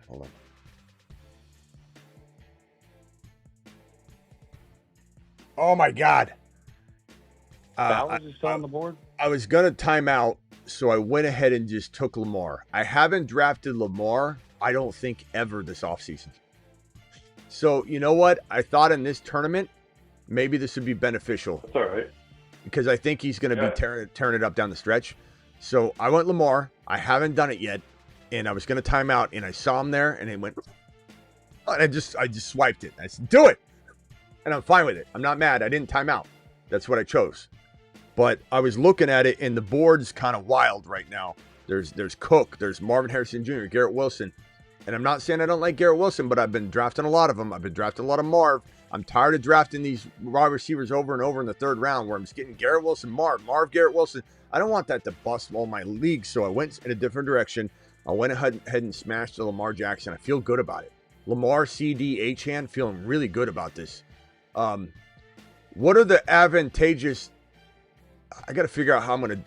I don't even know if I'll have time to draft 4 weeks. 15, 16, 17. Matchups. Let's go. We could go over real quickly to the schedule and just... It's going to be hard to process this and run a show with 20 seconds. It would be if I was sitting by myself. But 15, 16, 17... the Baltimore Ravens at Cincy is a great game, which is why I chose Lamar for week 15. They got New England, then at Green Bay. So, I mean, Baltimore is fantastic for this format. So, Lamar is a great pick in this format with that schedule. Bengals are at Miami, or Baltimore at Miami, Arizona. That's really good. It's tough to. It's gonna be tough for me to do this while I'm manning phone calls. I just don't want to time out, so I'm gonna focus on that. But yeah, BTJ Lamb, DJ, it's fine. You're good, bro. But you could always maybe flip Puka. Puka's got a little bit more value. Yeah, that's my first Lamar share. It feels good in this format. Achane is a third round pick now. What a noob reach, says Tony. Thanks, Tony. Hey, Tony, hate to break it to you. Oh, we got a sniper here. Because I don't think Henderson was going. Who is that? Damn you, bro. Damn you. If you think Milrow will be a guy you might take, he's got Indy and Carolina. He's got the Rams too, but Indy and Carolina for 2 of the last 3 weeks. Hey, Tony, you know what's so funny about your comment? His ADP is literally at the pick that I took him, but you wouldn't know that because you don't know. You're just running at the mouth. I mean, why do people say stuff that's not true when they do that? They think they're getting somewhere. What an early pick. He's a third rounder, noob. call me a newbie. They don't know what they're talking about. Yeah. I don't get the. I don't know. I mean, yeah, the confidence in saying that when his ADP is right there, like that he was the highest ranked player on the board. But it's okay. It's okay, Tony. Tony, yet here you are. Tony, I'm such a moron. I am such a moron, but here you are, watching my show. It was pretty funny. Let's see here. Okay. Do I go Rashi Rice here or Hendy? I'm sorry, or Harvey. Rice or Harvey? I got to decide now. I got Worthy already. I got Lamb. I got Rice. Harvey. Gump, calm down. Harvey. Gump, calm down. Harvey. Right. Harvey. Let's go. He's going to be suspended 6 games. No. Bro, you don't. Let me deal with the Rice. You don't know. All right. Achane or Brown in the 15th round keeper. Chase Brown or Achane? I like both of them, bro. Both of them are fantastic. All right. So we got Lamb, Achane, Jackson Worthy, and Harvey. Fantastic team. Very balanced. Just completely balanced. I don't think Rice will make it back. He's the highest ranked player at this point, but maybe people are scared and they think he's going to get this long suspension. And we're going to scoop him up if he falls. I doubt he'll fall. People are very, very high on Rice on underdog. They're not letting him fall. This is the furthest he goes is in the 5th round. There's no him falling. It's looking like a piece. Well, Harvey definitely wasn't coming back. So, nice grab with Harvey because he wasn't coming back. Yeah. I got 2 top 10 running backs. Rice. Now, Tony, back to you. Tony, you backing off your claim that he's a 3rd rounder now? Now you're just gonna pivot to another way to be negative toward him. This year's McCaffrey. I'm sorry. Who's talking in the background? What's that? What'd you say? Who was that? Is Rice going to make it back to you? Who's that? Who's talking? 850. This is William. All right, William, is Rice going to make it back? I don't think so. We'll see. Hopefully. He's still sitting there at the top. I don't know. I know he's been at the top of the rankings for 5 straight picks. 6 straight picks. 7. The guy before you will take him if no one else does. Scotty says I skipped his super chat. I'm sorry, Scotty. Let me go find it real quick. Yeah, the one guy. Stack with Bo Nix and Harvey makes sense later on. Yeah, definitely. What running back can I trade for using Walker? Harvey, Hampton. Obviously, Hendy, you got to give away more, but it's still worth it. Don't take Rice. Pearsall. Oh my God, could this happen? There's no way. You know it's gonna be this pick right before me. The guy. Yeah. Oh my God! Come on! Don't do this to me. Yeah, it probably could happen. Oh God! Come on! And this guy's watching the show. He's sniping every single one of my players, bro. That's all right. Travis Hunter, doing it live. Oh man. So Scotty has Charbonnet. Oh, you didn't get a boot. I want to keep those 2 together. Jeez, man. I'm sorry. Say it again, Travis. Would you trade Walker? Would I trade what? Scotty do. He has Charbonnet as well. Do you want him trading Walker if he has Charbonnet? Yes. Yes. I'd trade Walker, give up more, get Harvey. Give up more, go get Travis Hunter straight up. Something like that. All right, hold on, guys. Let me make this pick. Do I go Mahomey here? I don't like anything else right around this territory. I've got Worthy. This is going to be really good in this format because in this weeks 15, 16, 17, it's a cumulative scoring. And so if, let's say, Lamar gets hurt or Lamar has a bad game, this is pretty solid yes. stackage. And I got my 3 wide receivers. I've got Lamb, Worthy, Hunter. I've got Achane and Harvey. I've got Lamar and Mahomes. It's a freaking unbelievable squad. Unbelievable. Hey, Smitty. Yeah, who's this? This is Johnny. Johnny, what's up? Johnny.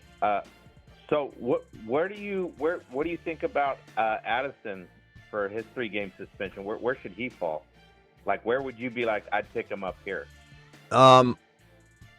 Honestly, I couldn't do it before Hunter. Couldn't do it before Harvey. Couldn't do it before, obviously Worthy and up. I couldn't do it before Mahomes.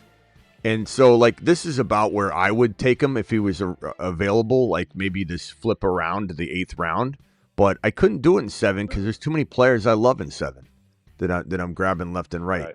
You'd rather have Ridley, right? Yeah, Ridley better. Ridley.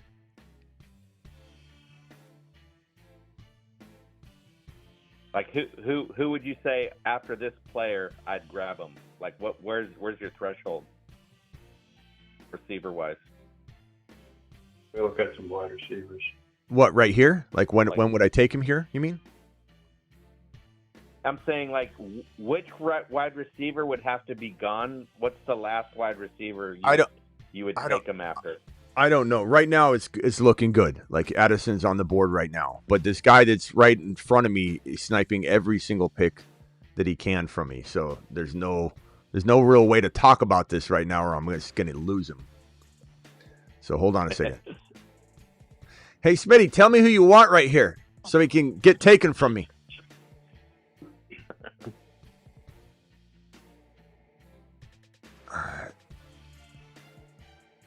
Tony says, I was going to call in and destroy Smitty on the Achane debate, but I'm falling asleep. Here, I'll tell you what, Tony. I'll make it easier for you not to have to even be here. That way you can just fall asleep now. There you go, Tony. Tired of reading your comments. Here, you're gone. All right, here we go. Addison went, of course. All right. Still smashing, though. Still smashing the hell out of this. I could take Evan Ingram here. I could take Zach Charbonnet. Sharps. Got to take Sharps. Let's go Sharps here. Having Sharps, Achane, Harvey. Yeah, I don't mind if people disagree, just so you guys know. I don't mind. Like, Tony was fine the first comment, but when all you're doing in there is trying to disrupt everything. Like, this is an Achane live stream, and your whole goal is to be like, Smitty's going to be wrong. You watch Achane's shit. Like, he's saying Achane's the best case scenarios is out 3 to 4 weeks. It's like this nonsense that... You got it. Unfortunately, if somebody comes in and doesn't know football... If somebody comes in and doesn't know football, and we'll get Ollie Gordon, don't worry. But stop saying everything out loud, because the guy's sniping everything, bro. So hold on, Johnny. Just keep it zipped. Sabotage. All right. Sabotaging the draft. Yeah, you're ruining the draft. Okay, I appreciate you, Johnny. I'm not mad, but let's go Evan Ingram here. Evan Ingram, that guy's probably mad at the end. Evan Ingram, looking fantastic. Top 5 to 6 tight end. Charbonnet, Mahomes, Hunter, Harvey, Worthy, Jackson, Achane, Lamb. Looks like a stud team. But it's probably going to be... What was I even saying? What was I even saying? I don't know. Oh yeah. So negative. But I feel like hold on. The negativity. Yeah. It's okay if you disagree, but if your whole point is while in the middle of a live stream about a certain player, all your goal is to try and talk down what I'm saying over, and that's you're just trying to disrupt everybody, and you get some newbie that comes in and reads an absolute mediocre take. That is speculative and just rooted in trying to cause trouble, you're going to be gone. Like, if this show's important to you, then don't be that guy. Be a positive force in the community, or you will eventually not be here. So, you'll just be removed. All right, hold on a second, guys. Let me just focus here for a second, because this is a pizza party on its way. I just got to make sure I smash these next couple picks. Luther Burden, Marvin Mims. I wish we would have got Knicks as well, but I didn't want to go too early on that, so that's okay. We can detour from that. Doesn't mean I won't take Mims. I kind of have an idea for a Penix Jr. pit stack later, if it can fit into this, but I also don't want to pass on grabbing wide receivers and running backs that I want as well. Thing is, I'm looking at the board, and it's like the only wide receivers I like, straight down, not skipping any. It's Pittman, Mooney, Ayuk, Bateman, Luther Burden. Luther Burden's the only one I want there. Then Kirk, I don't want Christian Kirk. Mims, I like Mims a lot. And there's literally nothing else that's appealing for it. Rounds and rounds and rounds and rounds till we get down to like Torrey Horton. That's how far down I just don't care. And I'm probably giving more away to get sniped, but that's okay. Hey, how many snaps do we think Pat Bryant is going to be taking from Mims, if any? Do you think he is? I don't know. Hold on one second. I'm not sure that he's going to take much. Do I go Tootin here? No. Tootin or Burden? Scoop time. Tootin. Oh, I like Tootin. I think they probably trade ETN. I'm going to go If you can Tootin. get other wide receivers, I don't know. I'm just going to, regardless of whether I have Knicks or not, I just went Mims because I believe in Mims. So I went Mims. But I might go Tootin or Burden on the way back. Can't let the fact that you missed out on the quarterback stray you away from taking the better player. So I need to stay focused on that. Burden might be the guy on the way back. We'll have to see if he's still there. He just went.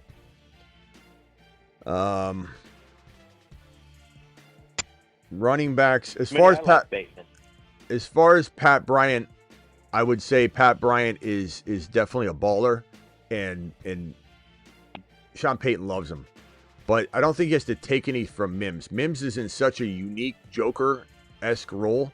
He's by himself. There's no like taking his shares. He's going to get what's designed and manufactured for him. A lot of short stuff. He's going to be just such a potential. Oh, is Krosky Merritt still there? No. He went off the round before. Okay, we'll go Tootin.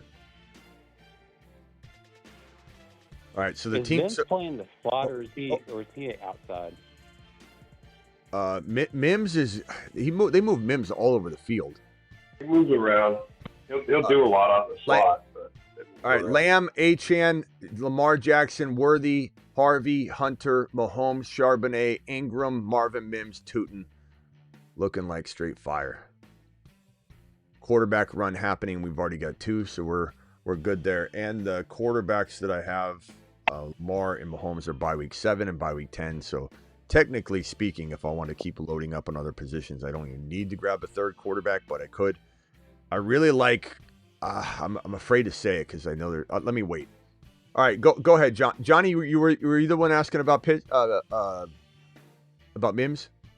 I like Bateman. You don't like Bateman this late? Bateman? Yeah, he's no. good. Yeah. Not really. I don't mind him. I don't mind him because I got Lamar. I don't mind him, but I'm not usually drafting a lot of Bateman. I don't hate him. I just usually like other players better. I think Lamar likes him. He always seems to, if he's out there starting, he at least gets like 5 targets, 6 targets a game. He had 4 top 15. Not bad. Yeah. I don't mind him. What's his I mean, he already got taken though. He got taken at 1. Yeah, but I'm just 3. You said you didn't like him in that area. I like him in the late. He's all right. You know, with Lamar, I don't mind it. You know, could have considered that. Maybe I would have got Mims on the way back, and I could have gotten only best ball. Yeah, I'd take him in best ball, sure. All right, the next guy's Ray Davis still on the board? For probably. Let's see here. Hold on a second. Here's Nice City. I know what I'm going to do.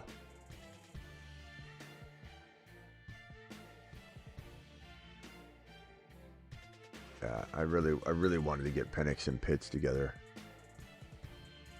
I'm probably going to roll with. Damn.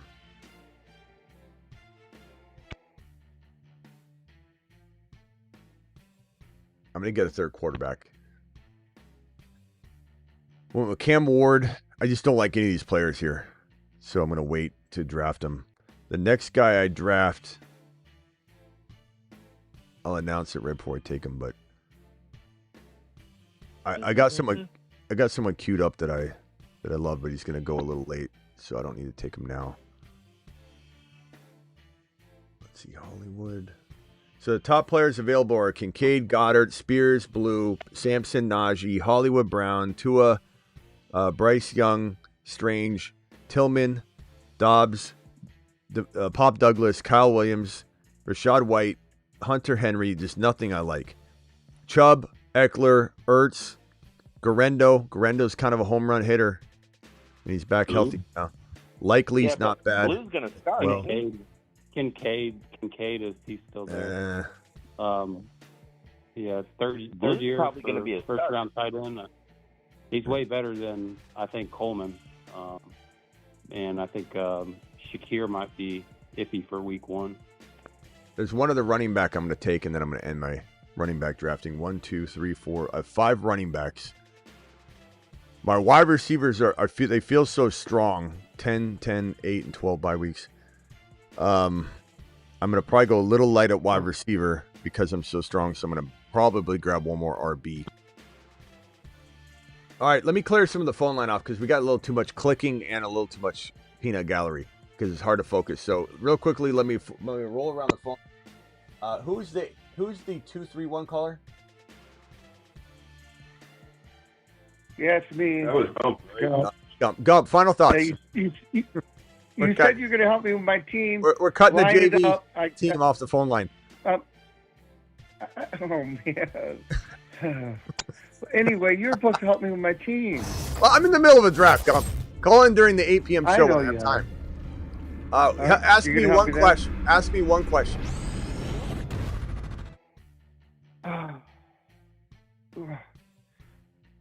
You working out, Gump? Sampson. What about him? I like him.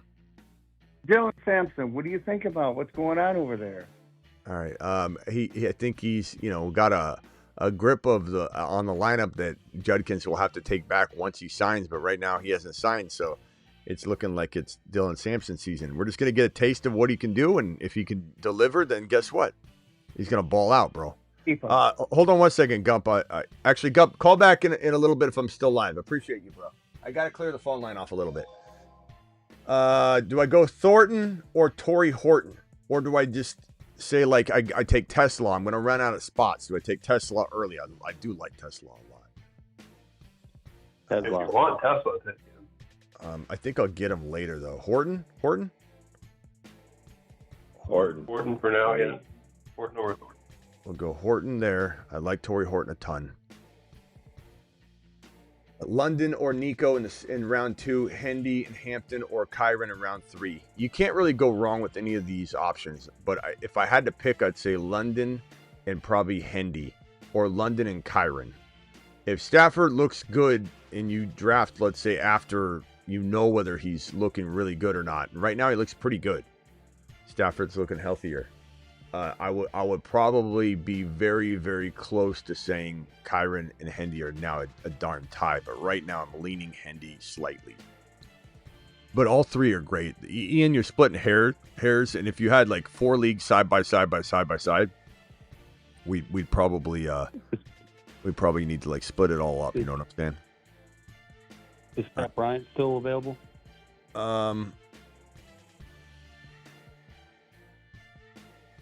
Hold on a second, bro. I think Pat Bryant went because I was trying to cue him. Oh no, he's still there. Yeah, don't worry. Well, we better take him now though that we said it. All right, hey, keep it on the DL now, just because I'm gonna have to take these guys early if you keep saying them. So hang tight. That's why I gotta clear the phone line off. The peanut gallery, or everybody mute, and I'll call on you when it's time to talk. Otherwise, we're gonna have to just take all these guys early. So mute yourself real quickly, and I'll keep you on the line. Let me just finish this draft, and then we'll have a quick conversation. So hold on a second. Tesla is crazy good for a rookie draft. Yeah, It seems like it's going to work out pretty good. He always seems kind of like open. He always seems like very efficient. Somehow, some ways getting his work. It's crazy. Super chats coming in. Let me answer these while I wait for my next pick. I'm almost done, guys. So just please mute and hang tight. I'll be right with you. Thoughts on Hall and Pacheco individually this year? I think Pacheco cuffed to Brashard Smith is great, but I'm not trusting it other than if I have it cuffed. And then I kind of like it, but it depends on the build. I'm only doing that in a situation where I'm getting it at a very good cost. And as far as Hall, I'm the only reason I'm a little more down on Hall than I was is just because I guess I'm just a little worried that they are going to trade him, and if they do, but if he delivers, they won't. So that's why I'm thinking he's going to be a steal for a lot of people. But as the negativity builds, the risk becomes lower and lower and lower. So he's going to become more attractive, I think, in the next couple of weeks to draft at the last second in a lot of drafts. And I think people should take advantage of it. There's Tesla. That's why I don't want to talk about him.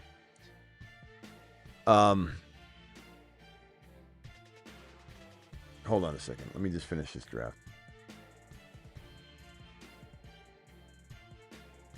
Probably go.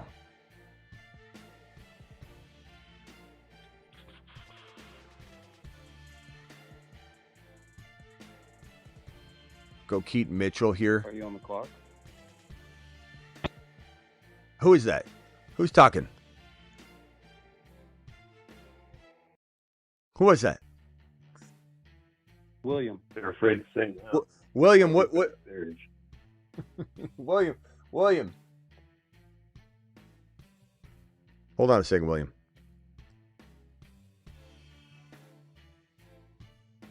Finish him. Call terminate. William, you can call back when I'm done. Williams cost me like 3 picks because he keeps talking. I told him to mute, and you still on the clock? Is Tesla there? Is Pat Bryant there? Is Pat Bryant there? Like, you literally cost me 3 picks, William. And then and I tell you to mute, and you still don't. You can call back after. The whole show at Pizza Bar. Jeez, bro. Thoughts on Hall? So anyway, Hall, I like Hall a lot. I think he becomes more valuable. Can you imagine how good this Keaton Mitchell pick could be in this tournament with the Lamar Jackson Keaton Mitchell combo going? And maybe it's somehow some ways just crushes. Receivers are Lamb, Worthy, Hunter, Marvin Mims, Torrey Horton, Pat Bryant. On the clock right now. Got to figure out if I'm going to go tight end here. Arroyo. He could be so good, but he could also do.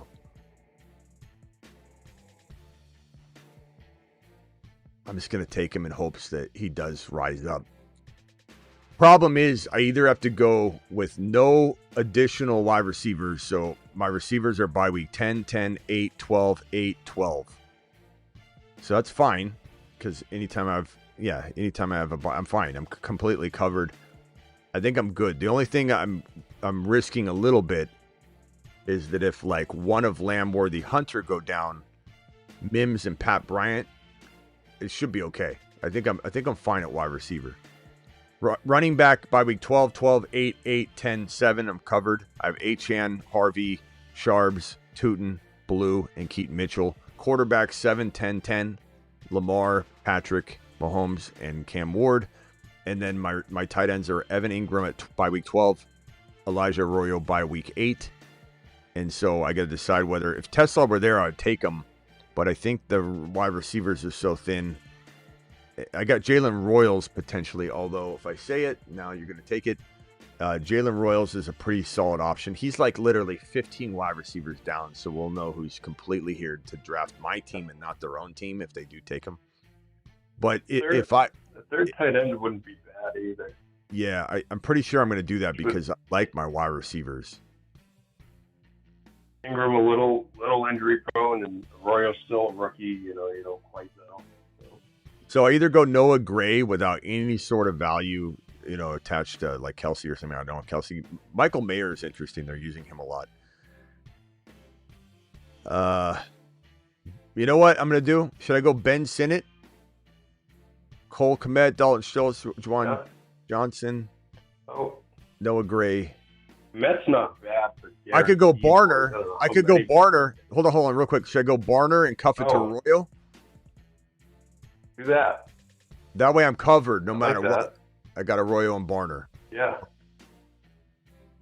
Yep. That should be Good good. idea. That's a really decent stack there.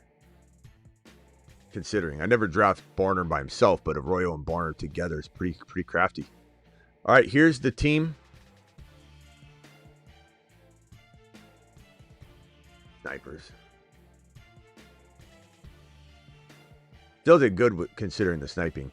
Lamb, Achane, Lamar Jackson. Oh, we didn't get Ollie Gordon, by the way. He got sniped. Lamb, Achane, Lamar Jackson, Worthy, Harvey, Hunter, Mahomes, Charbonnet, Ingram, Mims, Tootin, Ward, Blue, Horton, Pat Bryant, Keaton Mitchell, Arroyo, and Barner. Pretty solid.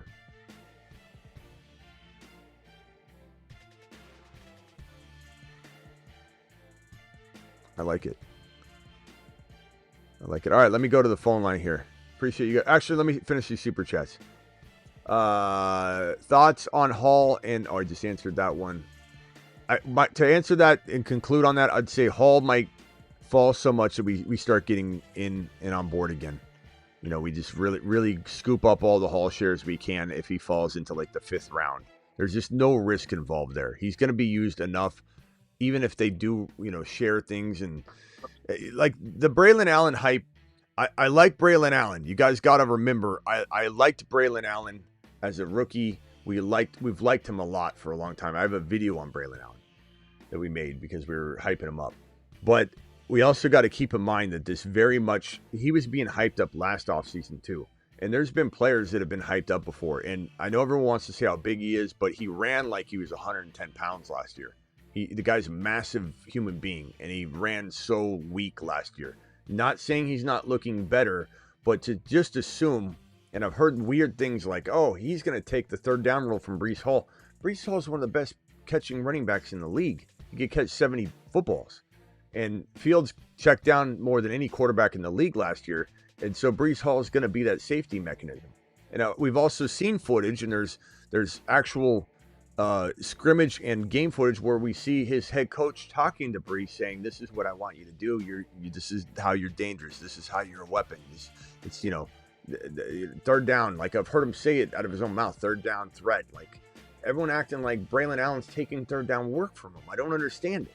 Everyone's overly scared and cautious about Breece Hall. I'm thinking he becomes a steal. I like Breece Hall right now. He's still a young player that wants to prove to everybody that his running back 2 overall season was not an anomaly, and he's still one of the most electric, elusive players in the league, and everyone's just writing him off. I don't understand that. I've been drafting a little less of him just because I've already taken a lot of them all offseason. And, to be honest with you, as a human being, we're all human beings, we got to shake ourselves, awake and say, don't let this noise of all this continued people just harping on the fact that, oh, it's going to be such a committee. It's going to be so ugly. And they're going to run the ball a ton. And he's the guy that's going to catch 70 footballs if he stays healthy. So, and if he plays good, they're not trading him. And if he doesn't play good, they'll trade him and he'll go somewhere and maybe he'll revitalize. But McBride or Josh Allen, if I fill position early, 3.2.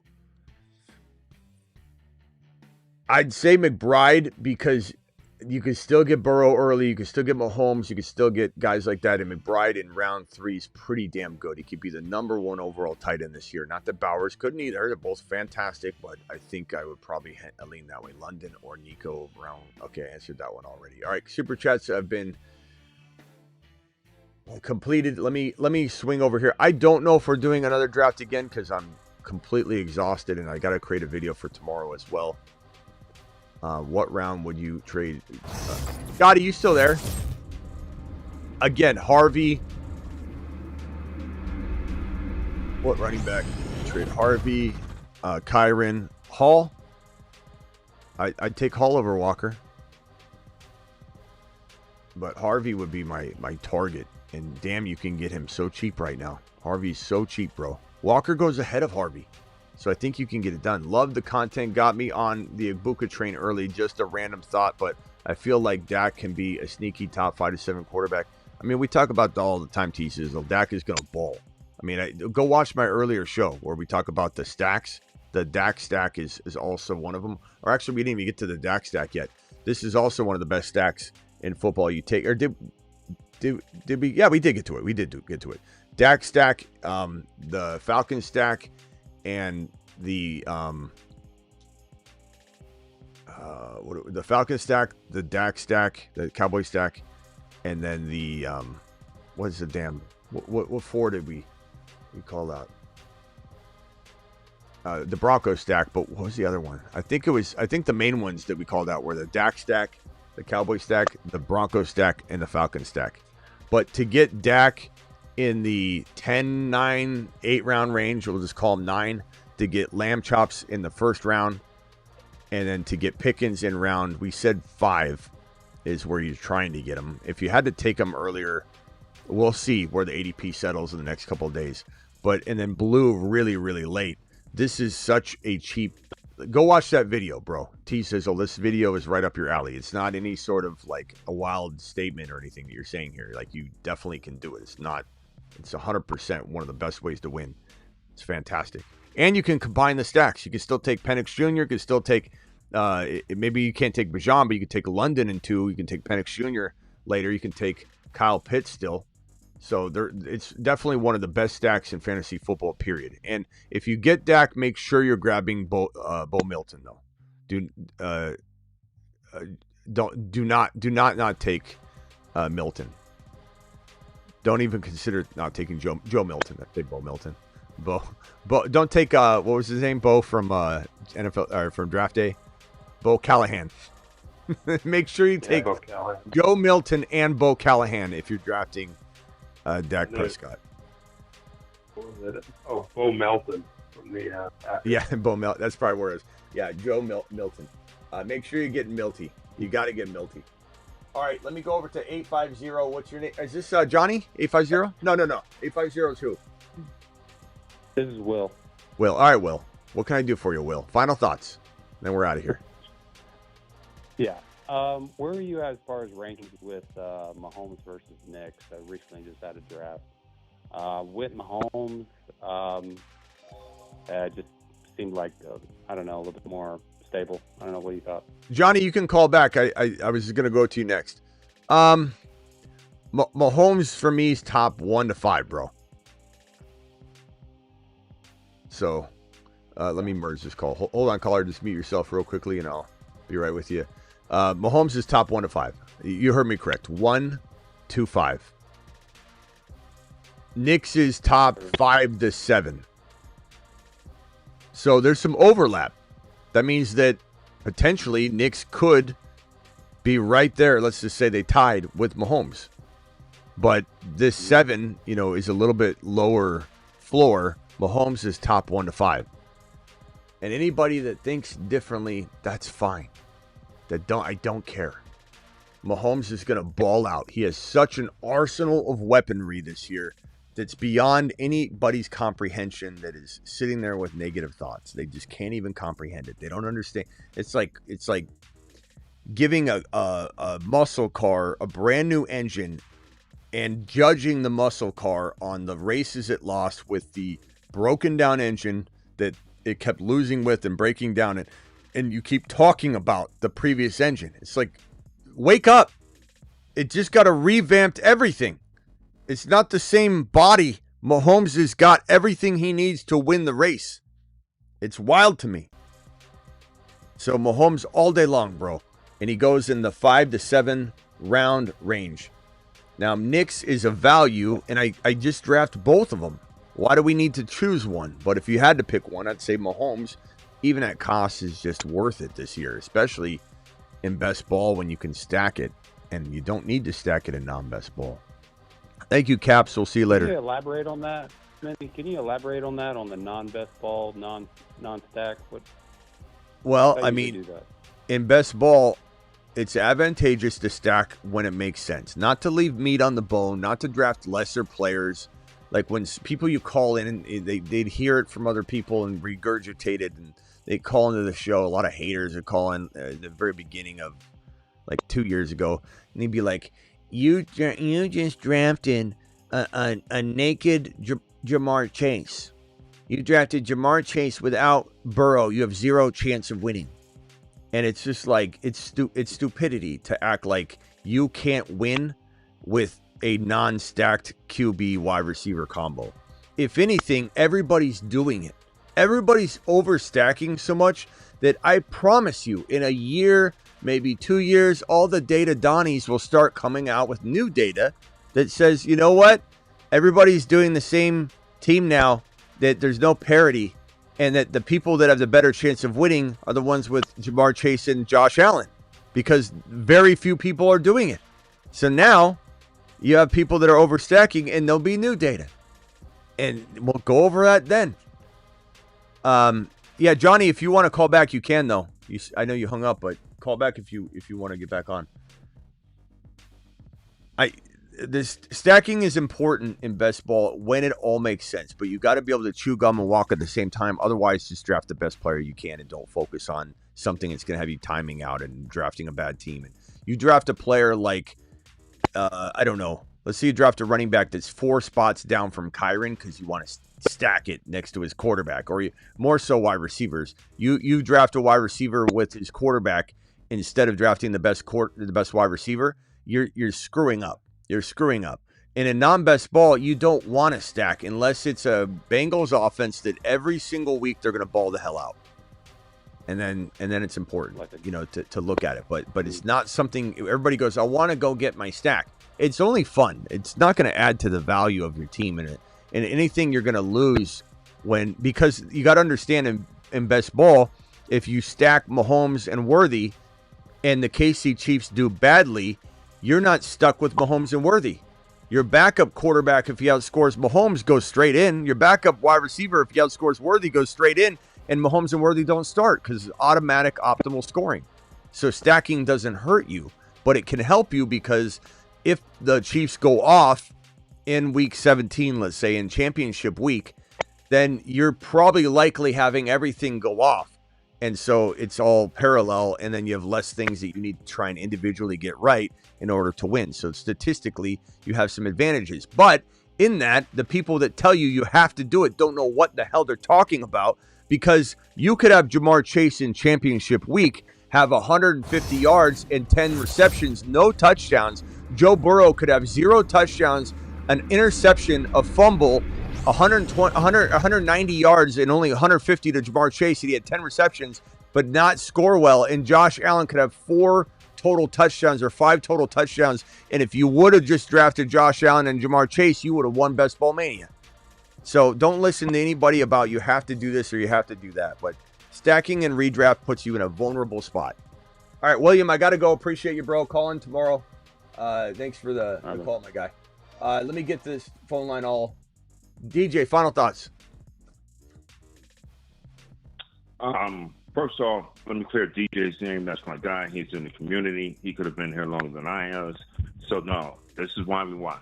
I'm learning, and hopefully sending in questions. We all learn.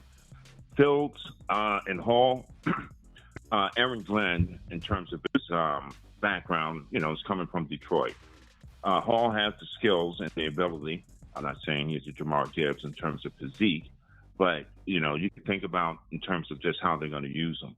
So I don't think it's an issue in terms of Alan Allen, his role and touches, because, Hall will get his touches, number of different ways.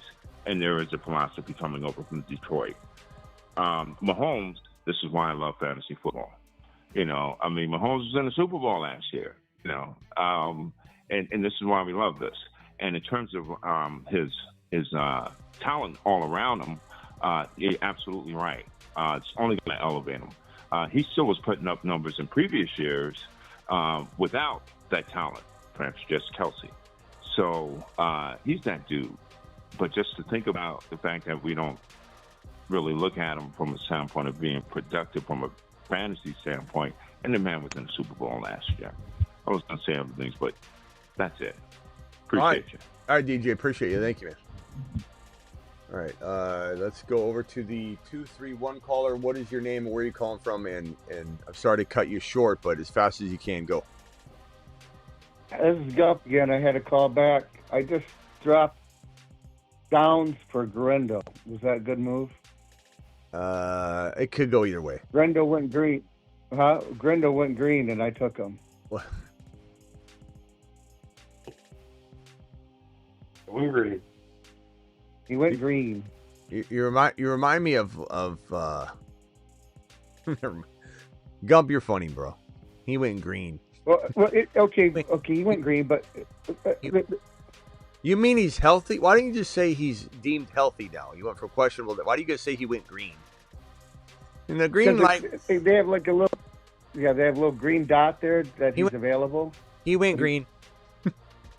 Yeah, he went green. Okay. He was yellow just about 10 minutes ago, and now he went green, and I took him. Thank you, Gump. I Great took him job. back because I dropped him, and then I picked him back up because you played that little video with Grendo Nights, and I thought, geez, I messed up. And then, okay, this is because I listened to what you said.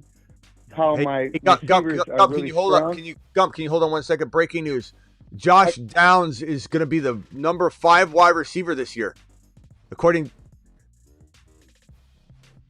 Holy smokes! Wait, you just cut Downs, didn't you? Gump. Yeah, I did. Oh no! He's yellow. Oh, he's yellow. I'm green with I'm green with Grendo. I'm green with Grendo. Come on. Okay, Gump. Anything else? Okay, what I was thinking. This is what I was thinking because I do have Colin Murray and I do have Fields. Does that mean there's a possibility I got to drop Fields to get a kicker to win that week, or could I just try to win without a kicker? Don't try and win without a kicker, but I don't know. Can we figure it out when we get there? Do we have to deal with that now? We don't have to deal with it because I got a couple of Let's weeks. wait till he goes. Let's wait till he goes orange, and then we'll deal with it. So Okay. tell me to stand down. Don't do any more moves. Stand down, right? Alert. Yeah. Stand All right, Gump. down We'll see you order later. In effect. I gotta add him to the phone. I gotta add his number so I know when it's him. So I can at least prepare myself, because I'm like, hey, what can I do for you? It's Gump. Superflex draft advice. I'm on Raw, affected by Ben Johnson departure. I mean, yeah, yes and no, but at the same time, if they're down and throwing the ball and can't move it as much, they're throwing more. But I do think maybe there's a regression in store just a little bit. I mean, don't think he's wide receiver 2, but I think he could be like wide receiver 5, 6 still. I mean, 7, 5, 4 to 7. I mean, it's a big gap or a big range, 4 to 7.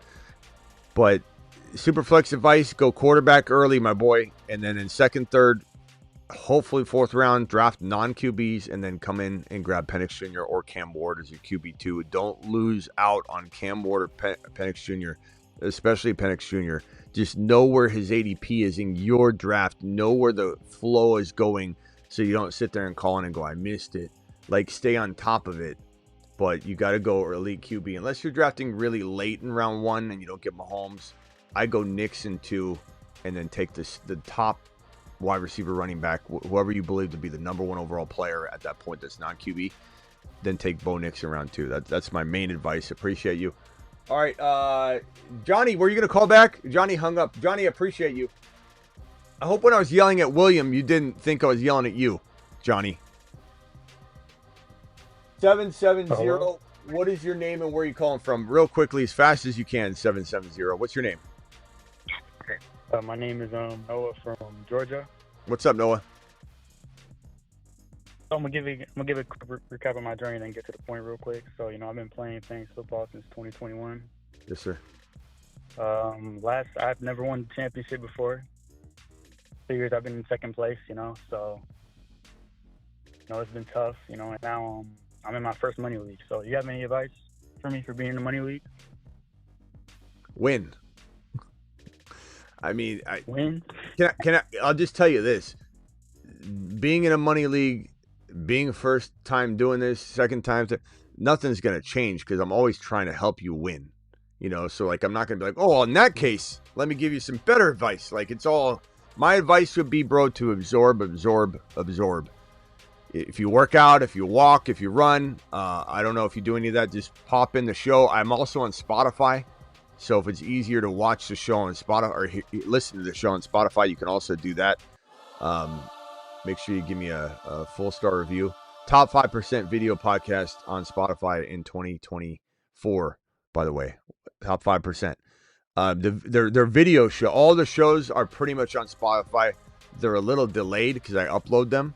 So if obviously you want to watch here, you got any Apple podcast listeners out there, please give me a 4-star review. But yeah, I would say absorb, bro.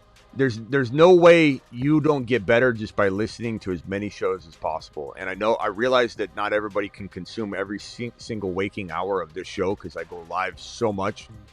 But just absorb. Listen at 2 times speed. That helps. And just make sure you get through every show, bro.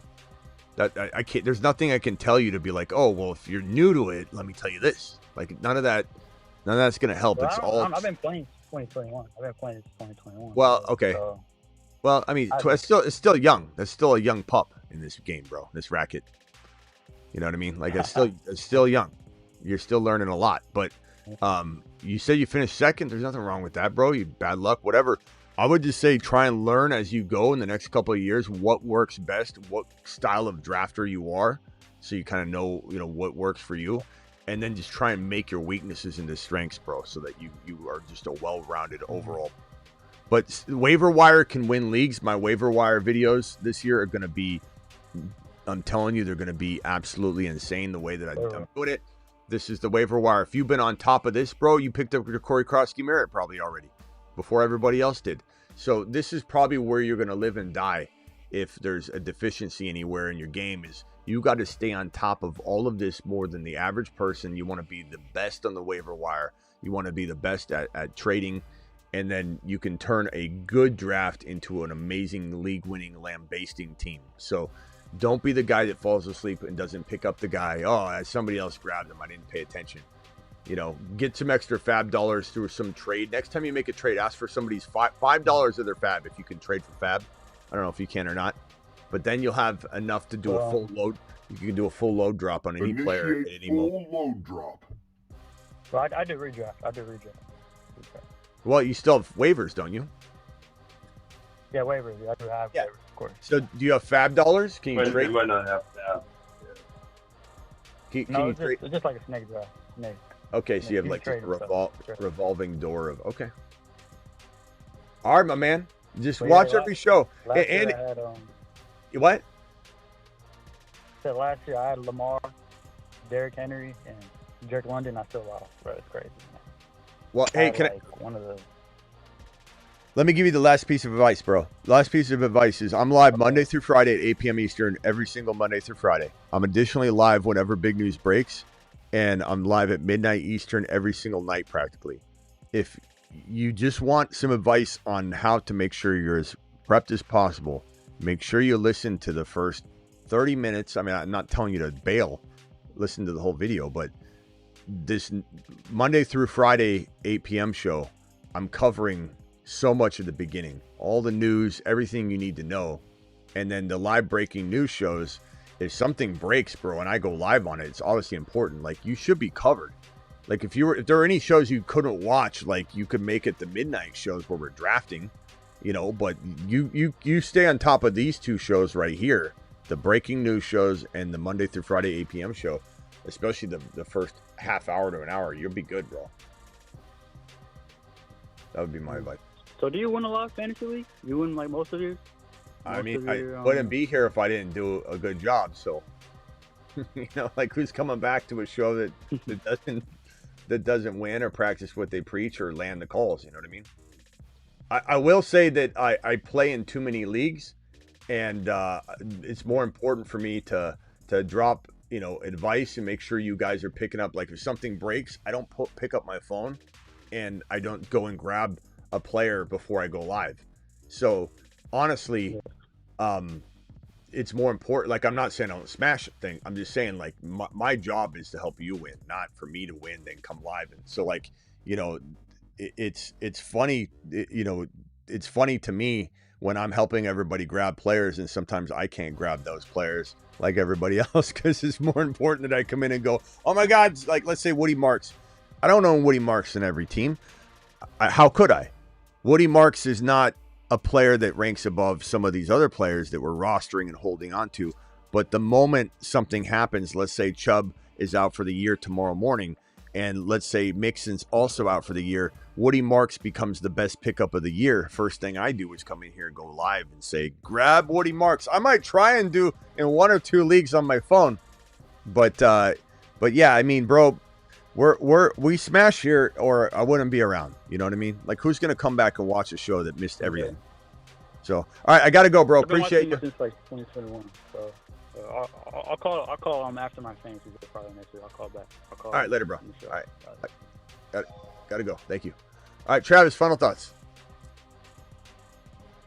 I was going to ask you, did you see the Bears sign pages for the next 2 years? It's nothing big. So it's just backup money anyway, but it's just interesting. Yeah, if you go, I'll try and find the clip of when I talked about it on the 8 p.m. show. I missed it. Yeah, we broke the news on it on the 8 p.m. show, and what I said was, I'll repeat it real quickly, I suppose. Where is that? Right here. That this is pretty significant, and I'm not here to rip on Caleb right now. I'm not trying to do that. I'm not trying to suggest that this signing means anything about Caleb necessarily. But what this signing tells you is that Ben Johnson's fallen in love with Bagent, and that if anything were to happen, he feels very comfortable and he wants to make sure he has a plan B in place. And this is a lot of money. This is not really backup money. $10 million on a 2-year deal, $5 million a year, but $16 million. Building that kind of incentive package in there is kind of wild. And keep in mind that Bagent at one point was thought to be a pretty big sleeper quarterback at one point. And then when he got hurt after going in and everybody's hyping him up, it kind of fell to the wayside real quickly. And the fact that this is happening, having a plan B at all sometimes can set plan A up for failure. And so this is going to be in the mind of Caleb, and he's going to think about it. It's going to affect him a little bit. But I'm telling you right now, and you could disagree with me all you want. Not you, Travis, but anybody watching, I really don't care. And I said this on the 8 p.m. show. I believe Bagent is better than Caleb Williams. And I'm not saying that Bagent's the best quarterback in the world, but he showed some good looking, play in that preseason game. And granted, he played against 2s and 3s as well. He probably played more against 3s than Caleb did, but Caleb played against 2s and 3s.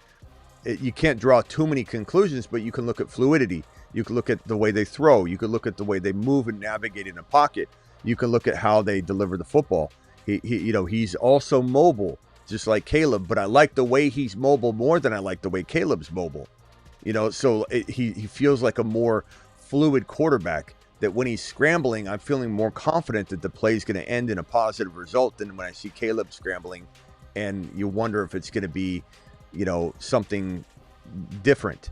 But at the end of the day, when everybody seems to think that Caleb Williams has this, locked in place future, his rising has happened already, like in a preseason game. And I know you're going to say, well, what about Krosky Merritt running? I get that a lot. People will say, what about Krosky Merritt? My grandma could have ran that play into the end zone on that wide open hole in that preseason game the other day. True, but guess who plays in that offense? Ja'Cory Krosky Merritt.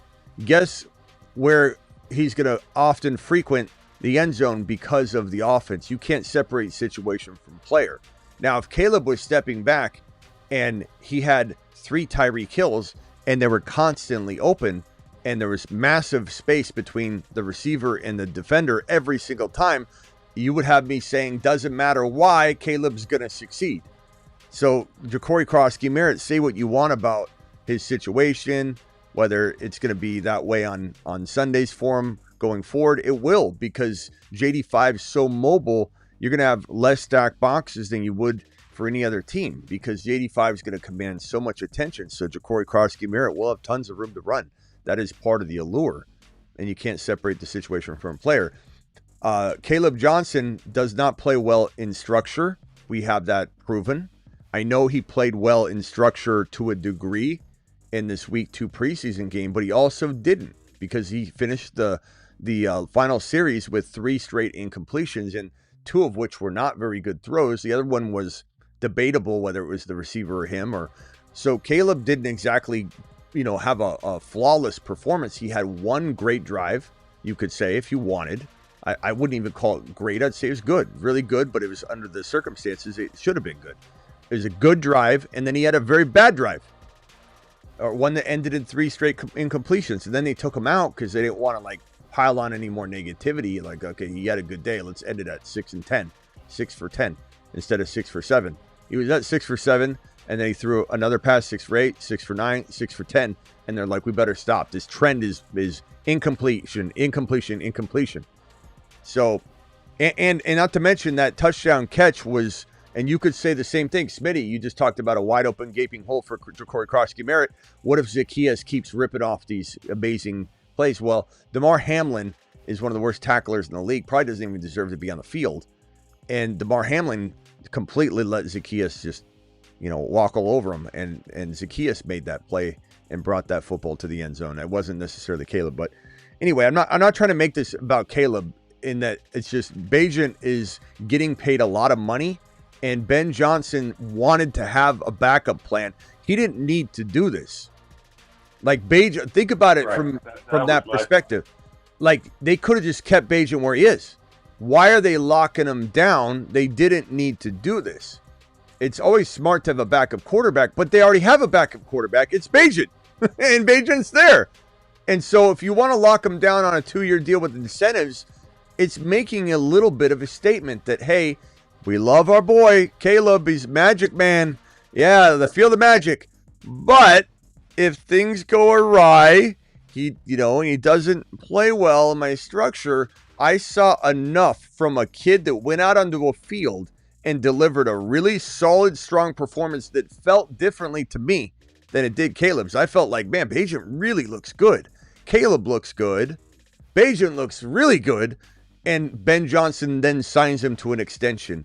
You can draw whatever conclusion your little heart desires, but that's how I feel, that this is not some sort of takeover, but it is a concerning move if you're Caleb, because your backup quarterback balled out so much that he got an extension after his 2nd preseason game of the year. Yeah, that's what my thought was, just that they didn't have to do it. They did. And real quick, and I'll let you go. In terms of, I guess dynasty or redraft, how close is Chase Brown to Achane for you? And if you were trying to trade Achane to get into a Chase Brown, what would you want with Chase Brown?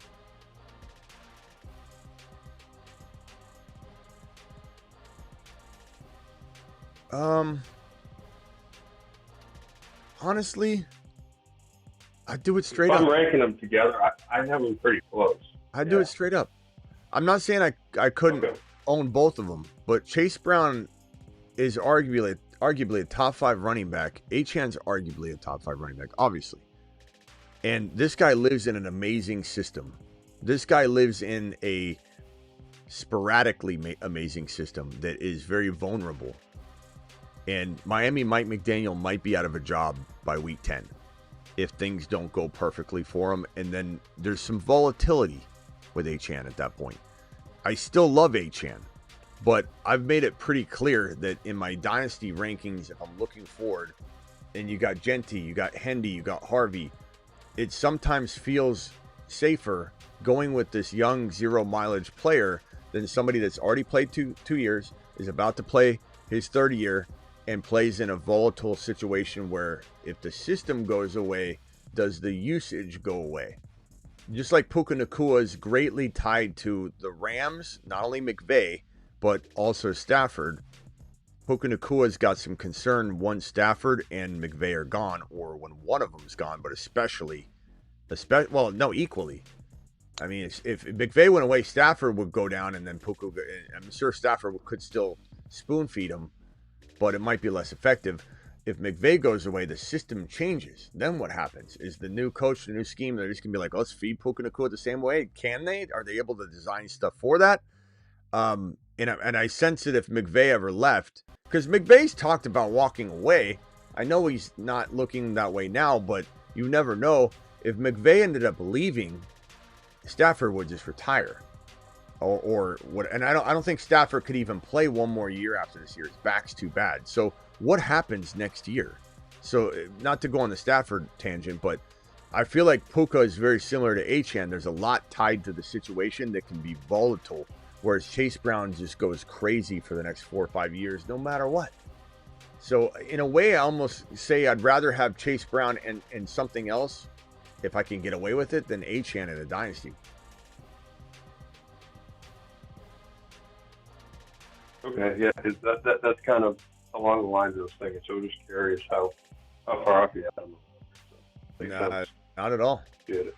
Yeah, and I love Achane, but there's some, you got to be realistic about. I love him, but what's his future? How guaranteed is his future a year and a half, 2 years from now? Hard to say. I'm not saying he won't be the best running back in the league for 3 years. Like, he could. He's so electric, but give me Chase Brown if we're in a vacuum. But I think the market allows you to get a little bit more. And the other concern you could have is like, hey, the Bengals did try and they did more top 30 interviews for running backs than anybody in any team in the league this year before the NFL draft, which was wild. And then they didn't draft one, but Taj Brooks. It was a little weird, and you just wonder like why. And then they come in full steam ahead and be like, Chase Brown's our focal point. That was nice, and they kind of changed directions on it, but that was weird. You could say, what if they do that again? Who knows? What if they say, look, we love Chase Brown, we're going to continue to use him the way we are, but we do want to get someone in here and dial back his touches? That could be a concern, and then Achane never sees that, and he continues to ball out. That's why I love them about the same. There's still risk involved in both, but Chase Brown feels like he has the least situational risk of the two by a landslide right now. Okay, what in redraft, are they pretty even? Yeah. I think right now, and again, the show tonight isn't to say that there's not a little bit of worry about Achane's calf. The show tonight is to say that the report that he's out, probably out weeks 1, 2, and 3, is what this guy guesses that's reporting on it. There's nothing to support that. Not that it can't evolve or be revealed, but that's not out now. It's guesswork. It's like I said earlier, Lamar hurt his wrist today, and if someone were to go live and go, Lamar's out week 1, without knowing anything, they might be right and they look like a genius, or they're on top of it, or they have connections or something. But if they got it wrong, they look like a complete imbecile. And so that's really what I feel like is going on here, is someone saying 1 to 3 weeks without any sort of evidence whatsoever. And even if it worked out, I would not say, well, they must have. They don't. Nobody has any information that indicates that he's even in line to maybe miss week 1. It could get worse. He could have a setback, but that's unrelated. And it has nothing to do with the prediction. So that's kind of the point of today's show. But there is a little bit of redraft concern to the point where, would I move Achane down below Chase Brown? Maybe, not for sure, but it depends. Okay. Because obviously Achane was going higher than Brown, but I'm not sure where. I think I'd rotate it right now. I love it. Like where we got Achane tonight, and this draft was just absolutely crazy. To get Achane at the 2.8, 20 overall, insane. But Chase Brown went at 18, and that's fine. There's nothing wrong with that. And if I'm in a draft back-to-back right now, I'd probably mix it up. I'd probably take Chase Brown in front of Achane one time. Actually, you know what? Let's say I had three picks. I'm drafting at the 18 overall. 3 drafts back-to-back at the same time. I joined 3 underdog drafts. I'm stressed out, 20-second timers. I'm taking Chase Brown in 1. I'm taking Bucky in 1. I'm taking Achane in 1. And I get another one. If I get a 4th one, I'm taking Bucky in the 4th one. So Bucky 2, Chase Brown in 1, and Achane in 1. But Bucky would get the 2nd one because I'm leaving. That was That was my last question. Was, and then where does Bucky play into it? He's still ahead of those two. Yeah. But I still rotate it. But I definitely take Bucky in 2 of the 5 or 2 of the 4. All right, Travis, I'm going to jump out of here. Appreciate you, bro. Call in tomorrow. Yep. Thanks, Smitty. Later. Thank you. All right, I'm out of here. Appreciate every single one of you. Thank you for the super chats. You guys absolutely rock. Thank you, Who Dat Lolo, with the freaking $50 hauler. Thank you for the $20 hauler, WF8, or WF bug or 8. What is it? 8 UG. Appreciate you. Man, I'm exhausted. Underdog, if you guys want to draft on the next one, Underdog promo code Smitty, please hit the link that's pinned in the live chat. I'll drop it one more time. There it is right there. Boom, smash it. I got to go work out. I got to drop a video for tonight or for tomorrow morning. I got to record it now, just like I recorded the Charbonnet video, like around my time, midnight. 12:50. What is it? 12:50 a.m. my time. So I'm going to record a video, upload it. What am I going to choose to upload tomorrow morning? 4:30 a.m. my time. It'll drop 7:30 a.m. Eastern. I would say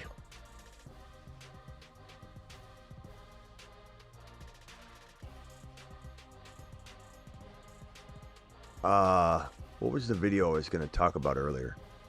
It might be, I might do something on the, if you reach in the 3rd round, how you resolve that. I'll talk about that. But what was the player that I said I wanted to come in and talk about? I said I needed to do a video on that. What was the player? Does anybody remember? What the hell was it?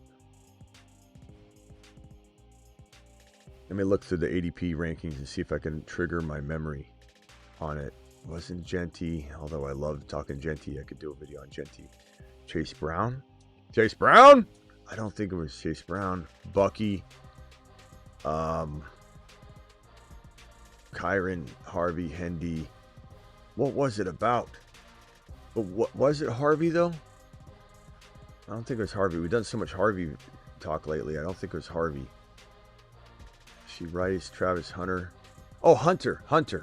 That's what it was. It was Hunter in the fact that, yeah, the IDP cheat code, but also the fact that in IDP, he's going to break IDP, but he's going to break IDP with low projections from everybody. Imagine what he's going to do if he hits my projection. So that was what we're going to talk about. So Hunter, and maybe I'll mix that into the 3rd round video as one. So that should be tomorrow's video. Don't forget to get on over to the Patreon. Patreon is a live chat group, 365, 24/7. Here is the link right here. I'll drop it. Join the Patreon and join the movement. And I got celebrated membership here. We did it live. Thank you, Jonathan, for that super chat. And then 31 month membership here from Belichick Yourself says, Unleash the Dragon Week. Can't wait. Thank you, Belichick Yourself. Thank you, Jonathan, for dropping both of those. You guys are absolute rock stars. Thank you. And don't forget to join the Patreon. The link is, again, in the live chat. I'll drop it one more time. And I'll go into the Patreon right now. And I'll type in, because I love chatting with you guys after a show, any post graveyard show topics. Boom. I'm live in there right now. Join the Patreon. And don't forget, if you still got a draft, or even if you don't have a draft, my 365 24/7 rankings and bold predictions and trade calculators and content site is thefantasyfootballshow.com. That link is in the description of every video, including this one, as is the link to Underdog. If you wanted to draft with us tomorrow night, hit that link. That is my thefantasyfootballshow.com. All those links in the description of the video. I'll see you all tomorrow. Video should be dropping in the morning if I can get it all uploaded and ready in time. See you all tomorrow. Appreciate you. Dooney, appreciate you, Dooney. New Age Outlaw, BBQ, Andy. Gifted memberships tonight. Thank you to Shelly dropping the 10.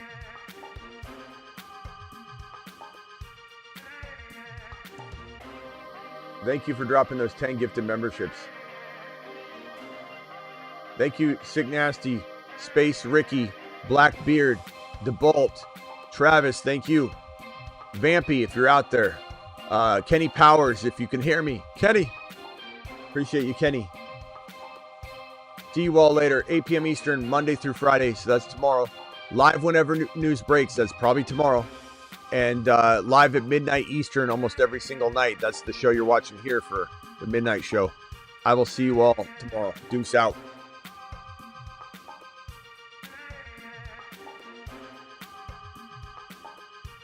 In a jam, call HHH and Associates. Triple H and Associates. Locations on Earth and Jupiter. Achane.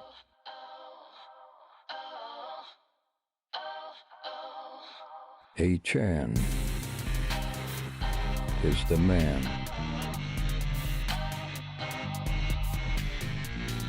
His haters call him small. But he is 9 feet tall.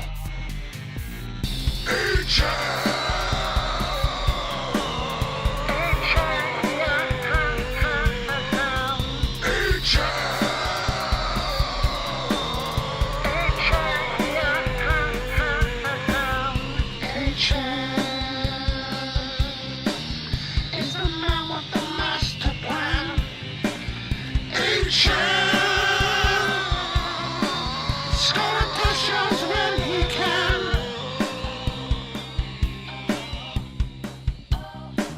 Achane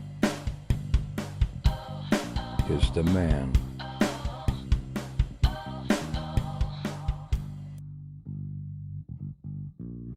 Your Bijan card has been revoked.